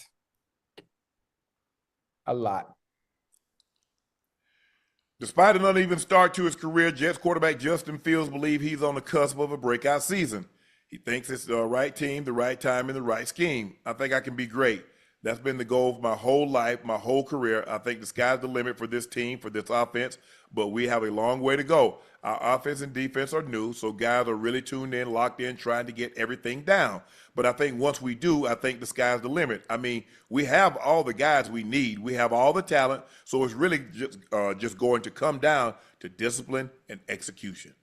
And listen, everybody has all the talent. It always comes down to discipline and execution, but it also comes down to the coaches. You know, it's nothing but a chess match. I always say this all the time when it comes to playing the game of football. Understanding your strengths and understanding your players' weaknesses, putting your players in the right places to make the plays, understanding who they're playing against, understanding what their weaknesses are, and putting them in the best position to make plays against said individual players that also get paid millions of dollars. That's what it all comes down to. Having an offensive coordinator or a defensive coordinator that doesn't have an ego. An ego. Well, this is my system, and I want you to run my system my way, despite whether you can do what I like called will or not. That's what it all. There's so many different variables that come into it. Justin Fields is supposed to feel that way. He's supposed to feel like this is the great system, a great scheme, great whatever it is. But everybody looks good in shorts and shirts. We all do. And that's a different game when we talk about the Jets. We know what happened when the goddamn lights come on Sunday at 1 o'clock. There's always been a different story. Now, for Justin, for his sake, this is the make or break a year for him. You know, you have a phenomenal season this year. You get you a nice big payday, boy, which you are deserving of. You know, now you're getting a fair shot. You're getting another fair shot. You know, obviously Chicago didn't go so well. Now you have a fresh start. Most of the time, sometimes quarterbacks aren't given a second chance, like you being a fourth. Now you got to make the most of it. Get that ball to number 5. I'll tell you that. Get that ball to number 5. You're gonna be all right. He definitely. I agree with you, Ocho. I think this is a year that he's gonna have to, Chicago, he's like, look, man, what he had, offensive coordinator didn't do much. They didn't put him in the right situation. They didn't protect him well enough. X, Y, and Z. Goes to Pittsburgh. I thought he played well. I was surprised when Mike Tomlin made the move and inserted Russ after Russ had missed the games with a calf injury. But, hey, it is what it is. Thought he had some nice talent around him. Pickens, he had some guys that can make plays around him. Freiermuth, they ran the ball okay with Najee Harris and Jalen Warren. But now, new coach, what seems to be a competent offensive coordinator, decent offensive line and weapons around him. They've tried to remove the hedge, which is the excuse that you would have if things don't go well. Yeah. So I'm rooting for the young man. Third team Ocho in 3 years. Situation matters. Now, you can't go to 5-10 situation and say, well, that situation wasn't right for me. That situation wasn't right for me. That situation wasn't right for me, Ocho. At some point in time, you got to accept a responsibility. Hey, you got to look in that mirror, huh? Mm-hmm. Yeah. Michael Jackson said you got to start with the man in the mirror. Yeah. But listen, I do believe Ayyyy hired a great group of guys, offensive coordinator, quarterback coach, surrounded him with the talent. Now it's just time for him to let his God-given ability go out there and take over. Don't overthink it. Prepare, be prepped, be ready to go. Know what you're supposed to go. Know where you're supposed to go with the ball. Go with it. Yeah. Don't be afraid to use your legs. You know, sometimes people are like, well, I'm gonna show I can throw the ball. Okay. What makes these guys dangerous is their legs. Nobody's not fearing their arm. No. I don't want you to run. I don't want you to escape because I know what type of speed you got. I know you can hit your head on the goalpost. Mm-hmm. So He's played well. Last 12 starts, he has an 8-4 record. Ocho, 17 passing and rushing touchdowns, only 7 interceptions. Like I said, we talked about it last year. I was surprised that they made the change because I thought he played well. Could have won the game in Indy. They lost that game. Fields will make his debut with the Jets September 7th against the Steelers, the team that traded for him last year, then benched him in favor of Russell Wilson after a 4-2 start. Fields offered no insight into the matchup. Oh, that's what we played week 1? Really? It really wasn't a thought. Any extra motivation? No? Nah, just play ball.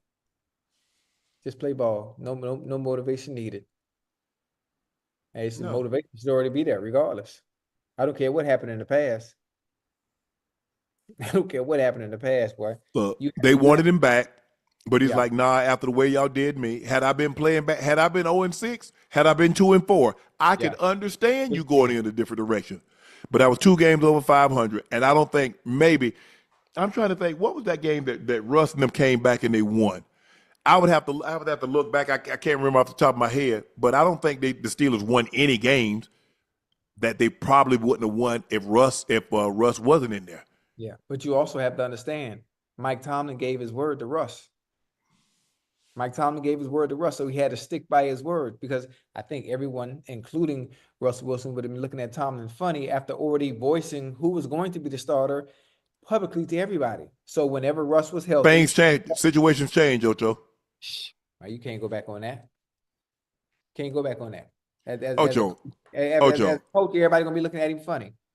That's how they look at me funny. I mean, look, I look at Ocho. I like sweets, but if the doctor told me I got diabetes, I can't be eating no sweets, right? He said, Shannon, you got high blood pressure. I can't be eating no pork. I got to change things. You go 6-0, you 5-1, you 4-2, Ocho. Like, hey, Russ, I know what I said, but if that's the case, when they lost 4 games at the end of the season, why did they go back to Justin Fields then? Because you did him like that. Hey, all the man has is his word, huh? Man, that don't work. That's not working in coaching. You know, you go with the hot man. Whoa. Oh, okay. Because this is what I look at. Wait a minute. Wait a minute. The hand stayed hot now for what? 3-4 games in a row now. The hand stayed hot. Justin Fields was 4-2, Ocho. You didn't hear what I just said. Yeah. Even when he made the change, the hand still stayed hot. Yes. 3 or 4 games in a row. You're right. And then, towards but you shouldn't have changed because my hand was hot. You tried to pour water on me to cool my hand off. Yeah. I got cool standing on the sideline. Hey, listen, all I know is Mike Tomlin had to stay and kept promise to his word that he said before the season started, Russ was our starter. So whenever he was healthy, he would get back in the lineup as said starter, like I said before the season started. That's all I know. That's one thing I can honestly say I liked about Mike Shanahan. Mike Shanahan said, look here, you might be the starter. Right. But if that guy comes in and he's playing better than you, then when you were starting, he's the starter. Hey, who's the quarterback that was in Denver, right? Had the big old beard. I'm talking about the beard was huge, sticking up out the helmet, like Fitzpatrick. It wasn't Fitzpatrick. But he could sling Kyle Orton. It was Kyle Orton? Mm-hmm. He could sling that ball, man. Had the big old lumberjack beard. Mm-hmm. I think he was throwing the Brandon Lloyd. Brandon Lloyd.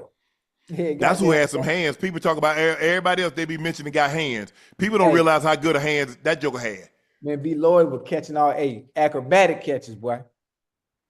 Go back. I mean, before the technology and the tactified gloves, he was doing that there was no tack. Yeah, it was. It sure wasn't. Go back and look at Brandon Lloyd when he was with the Broncos and with the 49ers. 49ers, yeah. He was B. Lloyd was nice with it. Tyreek Hill spoke with local media for the first time since suggesting a trade request after Miami's season-ending loss to the Jets in January, making himself unavailable in the second half. He walked his comments back this week and publicly apologized for them. It was tough, man. Obviously, emotions were high then, but at the end of the day, I'm just looking to move forward from that, hoping that I can prove myself and prove to my teammates that I'm still one of them ones, man, who's chasing 2K receiving yards. Still, one of those ones chasing the playoff dreams and all that great stuff. I've got to prove to myself I got to show up different. The mindset's got to be different. He said he attended church and therapy over the past month, and he says it's helped him reflect on his decision-making, namely why it's been so difficult for him to stay out of the headlines that aren't football-related. It's tough. The only thing I'm going to say, man, is money is a crazy thing for a lot of people. I agree. I love what he said, and I said this, Ocho. You can't take yourself out of that game. He got that captaincy on his shirt. That Ocho. That carry a lot of weight. Yeah. That carries a lot of weight. Yeah. And for him, and they're asking him, "Are you hurt?" If he was hurt, Ocho, I ain't got no problem with it. I don't. Me, I'm gonna try to gut it up as long as I possibly can. And when I can't go, I can't go. But to just take yourself out of the game because you're not catching any passes or the ball's not being thrown to you, and some of the stuff that he said, look, and when emotion is high, I get it. When emotion is high, logic is low. Yeah. And sometimes we let our emotions get the best of us, and we say things and we do things that we wish we can take back. But I love a man that's reflective. I love a man that can stand there and say, I was wrong. And I'm not only going to try to be a better football player, but I'm going to try to be a better man. And he's right. Money, boy, look here. Money changes. Not only can money change you, it can change the way people see you, the way they view you, how they treat you, how they behave around you. Yeah. So I hope he figures out, because I've always liked Tyreek. Here's a guy, Ocho, that had immense speed, and we know the man's named Cheetah, so we know he can run. But Ocho, he taught himself to run routes. He wasn't just a gadget guy. They run into him some jet sweeps, the punt, kickoff, return, Ocho. They just did. But all of a sudden, he started running the smoke. He can run the speed out. He can run the comeback. He can run the dig. He can run the over. He can run the slant. Now, a guy with that kind of speed that can close that cushion, he turned himself into a Hall of Famer. Yeah. Yeah. He's going to be all right. Yes. He has to be. He has to be. He needs to be in there. He understands, Ocho.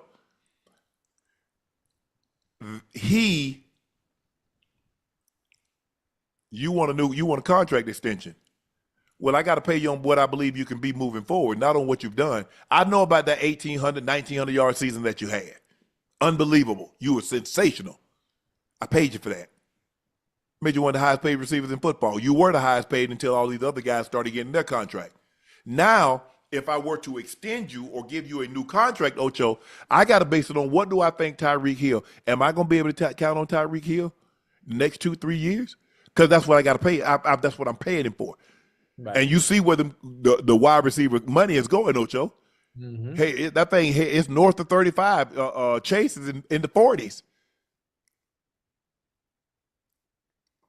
Yeah. Listen. But I love a man that can look and say, hey, it's me. Yeah, he gonna be all right. We all get wake-up calls. We all get wake-up calls in different forms. Sometimes God, they got to shake you real hard. Yeah. To get your attention. But when he shakes you real hard, he wants your undivided attention. Because sometimes he'll do something, you just pause like, oh, okay, I heard you. Yeah. Hey, he right. Because there's some things that can happen that can sit you down real quick. Yes. And it hit home. He's focused, going to therapy. And the fact that he has to prove himself, the fact that he even feels he has to prove himself is, to me, man, boy, you know who you are.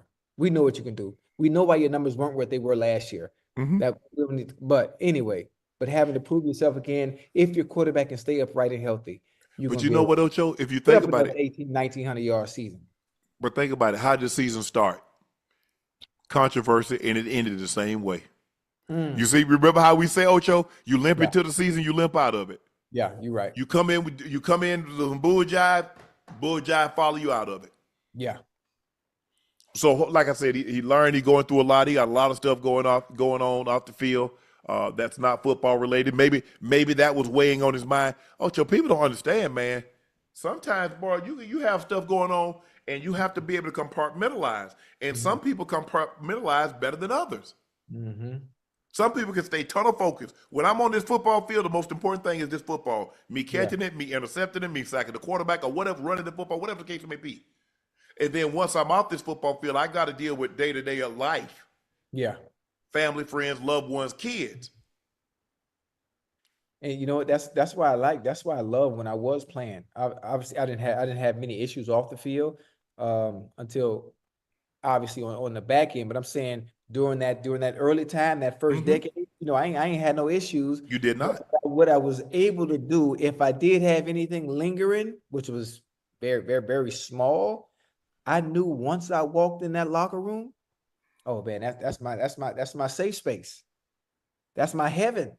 Going to practice, going to meetings. I ain't had to worry about nothing. So life, everything was at ease once I entered that stadium. Once I touched that grass, once I could smell that grass, I was at peace. Now I understood once we got out of meetings and we watched film after practice, okay, now back to reality. Because nobody cares. Ocho, they're like, I'm glad it's him, not me. I don't care he got him. Right. So at the end of the day, a lot of the problems, if they're not family oriented, I mean, your family, they're really the only ones that care. Bro, you play football, you making $30 million a year. You making X amount of money. I wish I made that kind of money because people think money solves everything. It don't. It don't. It don't. Because I promise you, there's disappointment, there's heartbreak that even no amount of money can absolve you from. That can shield you from. And so, look, Tyreek is human. And all humans have emotions. Now, it takes different stimuli to trigger emotions. But the right stimulus will elicit sadness, disappointment, joy, heartbreak, just the way we are. We are who we are, even the toughest. So I hope, I really do. Because I thought, I mean, look, I still believe he's a Hall of Famer, but I want to see him bounce back because I think he's one of the most talented receivers that ever played a game. He's special. I'm glad he's not 6 foot tall. Can you imagine him 6 foot tall with that speed, with his mindset, Ocho? If he was 6 feet tall, he wouldn't be able to do the things he's doing now at the height he is. Well, hell, look at Randy Moss. God made Randy Moss 6'4" and gave him that speed. Randy Moss couldn't run routes. He got 153 touchdowns. He did something. I don't know what he did. He caught a lot of jump balls. He caught a lot of go balls. But no, I mean, Randy wasn't trying to run no speed outs. He wasn't trying to, I mean, he run the hook. He run the smoke route. Catch me. With a guy like Randy, put the ball in his hands. All that other stuff, look. Put the ball in his hands. I'm going to make you make a decision. How you going to get him on the ground? Because I got him the ball. Hey. That man, every time I think about seeing Randy on the DB off, normally, the DB 7 yards, 3-step, read the quarterback. After 3-step, get your eyes back on the receiver. Man, Randy, the dude is 7 yards off. Randy take 3 steps. He done closed the cushion and threw his hand up. Throw his hand up, yeah. Hey, the DB still in his damn back pedal. Man, what the fuck are you doing? Hey. And then the fade was coming on the goal line inside the 5. The fade coming. And there was nothing you could do. Yeah. Nothing you could do. But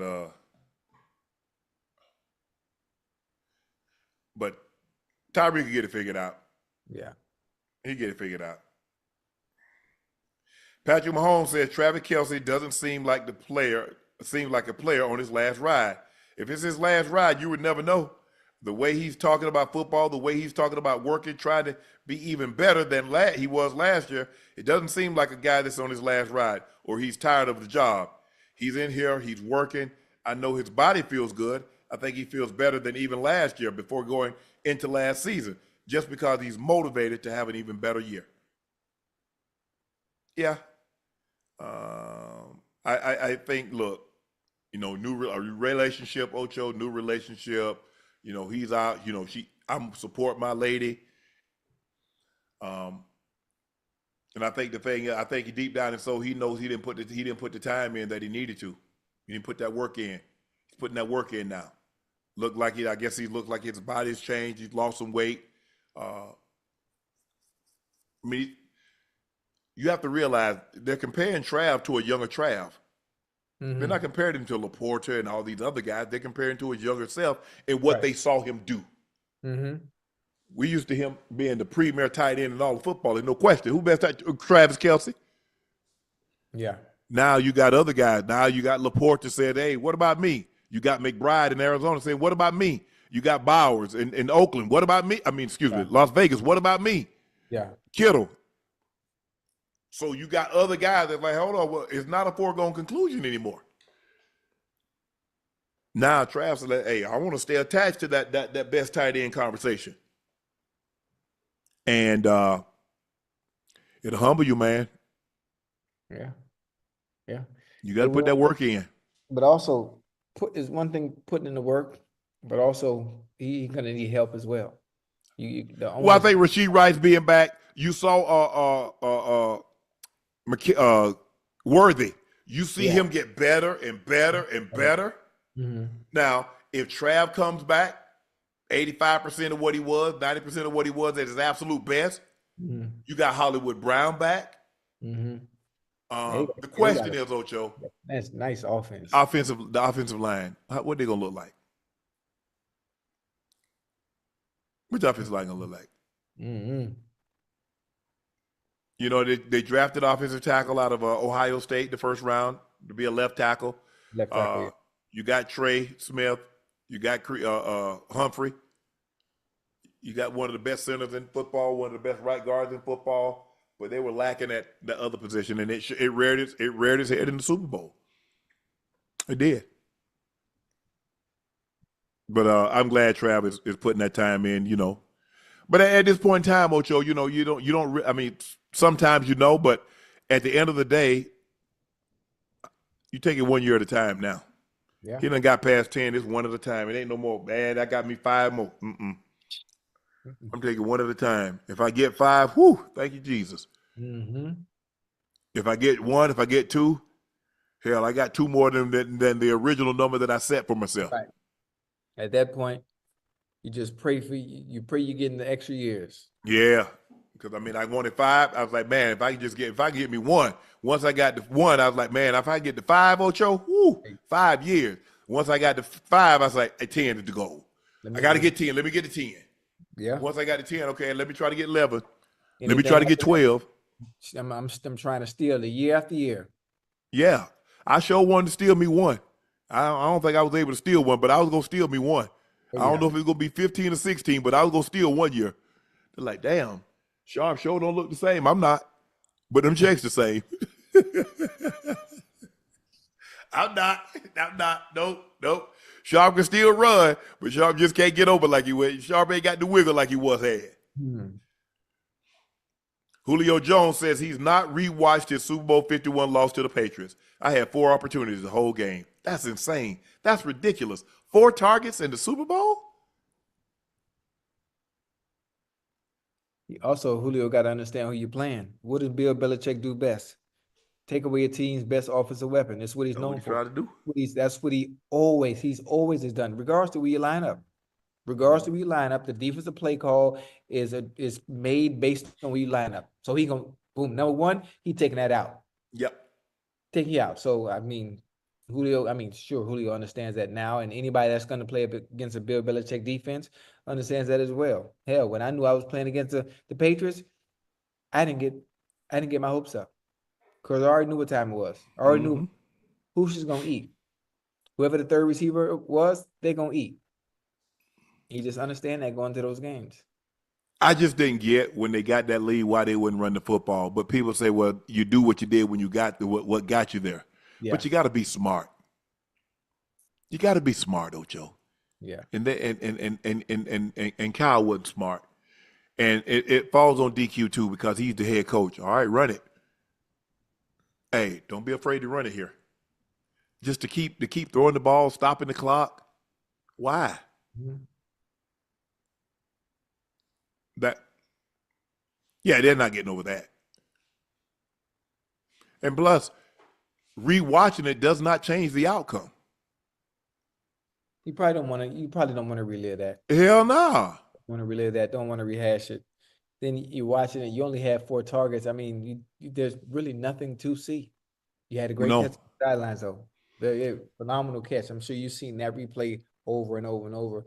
But losing a game like that, being up 28-3 and still losing, I mean, nobody wants to rehash or relive that. Because, Ocho, but at that point when Julio made that spectacular catch, they're in field goal range. Yeah. Run the ball. Why would you throw it? Why? Run the ball, kick the field goal, walk it off. Yeah. Hey, why did Russell Wilson not change the play call to goddamn run play and run? I'm betting on Marshawn Lynch. Okay, they stopped him the first time. I'm betting on Make him stop him again. Make him stop him again. I'm betting. You gonna have to listen. You are gonna have to show me. For sure. I ain't putting the ball in. And if I can't get it in, I don't deserve to win the ball game. But if you go back and think about it, Ocho, they emptied the backfield. So Marshawn is not even a threat to run the football. Yeah. At least you got to have him back there so he's a threat. And give them something to think about. Yes. Yes. Coach Brian Schottenheimer said they are making changes to the cadence. Sounds like there'll be no more. Here we go. There it went. They changed it. Hey, that was dope, man. But outside of the defense being able to time it, I mean, that would be the only. Oh man. No. Here we go. Hey, I think that would be the only issue. No, just say set hut. Everybody trying to some things you just can't. It's like, you know what, Ocho, everybody's trying to get like a recording contract or a new recording contract singing the national anthem. It's the national anthem. Sing it and sit your ass down. Everybody want to go up there and try to sing, but they can draw it out 2 minutes, 3 minutes. Come on. If you singing that, for the most part, if you sing a national anthem, you probably already got a contract. Mm-hmm. Especially if it's a big event, Super Bowl, All-Star game, World Series, and playoffs, yada, yada, yada. Come on now. Everybody try to dress it up, the cadence. Yeah. Blue 19 said, hut. Or you go audible, we had Blue 59 Razor. But they doing too much. I couldn't even hit it. I couldn't even hit a damn cadence. I just watched the ball. Well, I had to hit a cadence because there's sometimes that I was the guy and I had to run the adjust route. I had to run the 7 route. Right. So I needed it here. But for the most part, like when I was at tight end. Now, obviously, they changed the play, and I already knew I was hot. So I'm seeing what they got joshing around. Okay. Right. They brought 2 to my side. They brought 1 to my side. TD's in. TD's picking them up. They got to bring 2 to make me hot. Hey, they bring something backside. That doesn't impact me. Right. But there are some times we go into a game that if you get Pete, they might only bring one side, but if they bring the guy backside, just if you see him coming, just turn around. Except when you give him a look. But Ocho, a fan records himself running on the field during the Yankees Angel game. Ocho, you said you want to try everything once. The chat wants to know when you're going to try to run on the field during a game. Wait, he ran. There you go, right there. Did they catch him? Yeah, they caught him.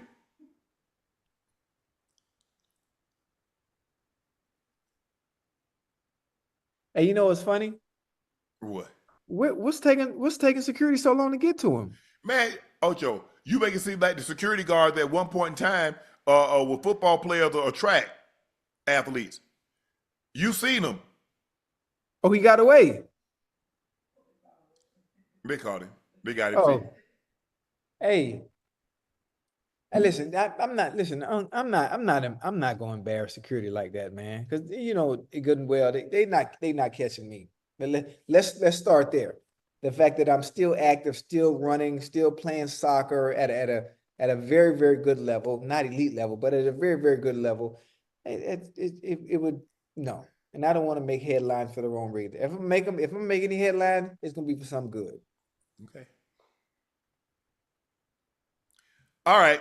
It's time for our final segment of the evening. It's time for Q&A.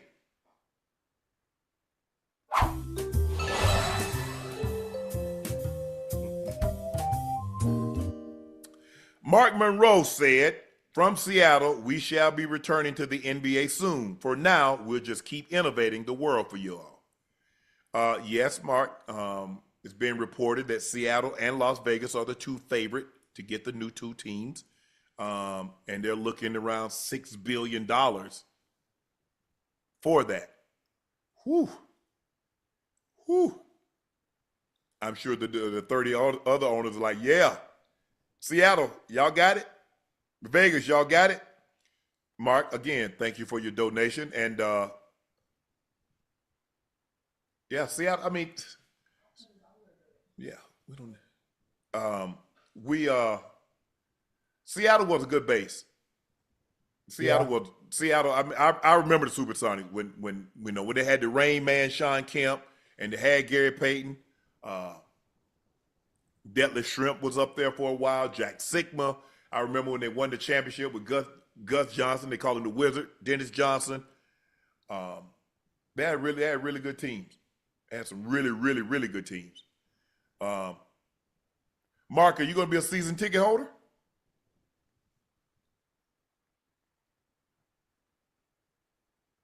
As a matter of fact, I went to a Supersonics game when I visited the Seahawks. I was a free agent in 2002. I went to a game. They took me to a game. I'm trying to think. I think Ray Allen was still there. Was Ray Allen still there in 2002? I want to say he was.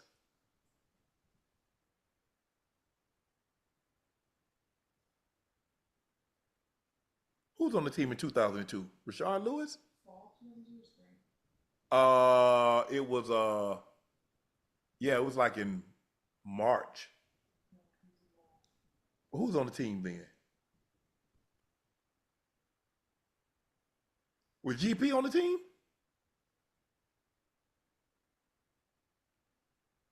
He had to be. Or was we the Lakers? No. Okay. Was anybody else on the team good?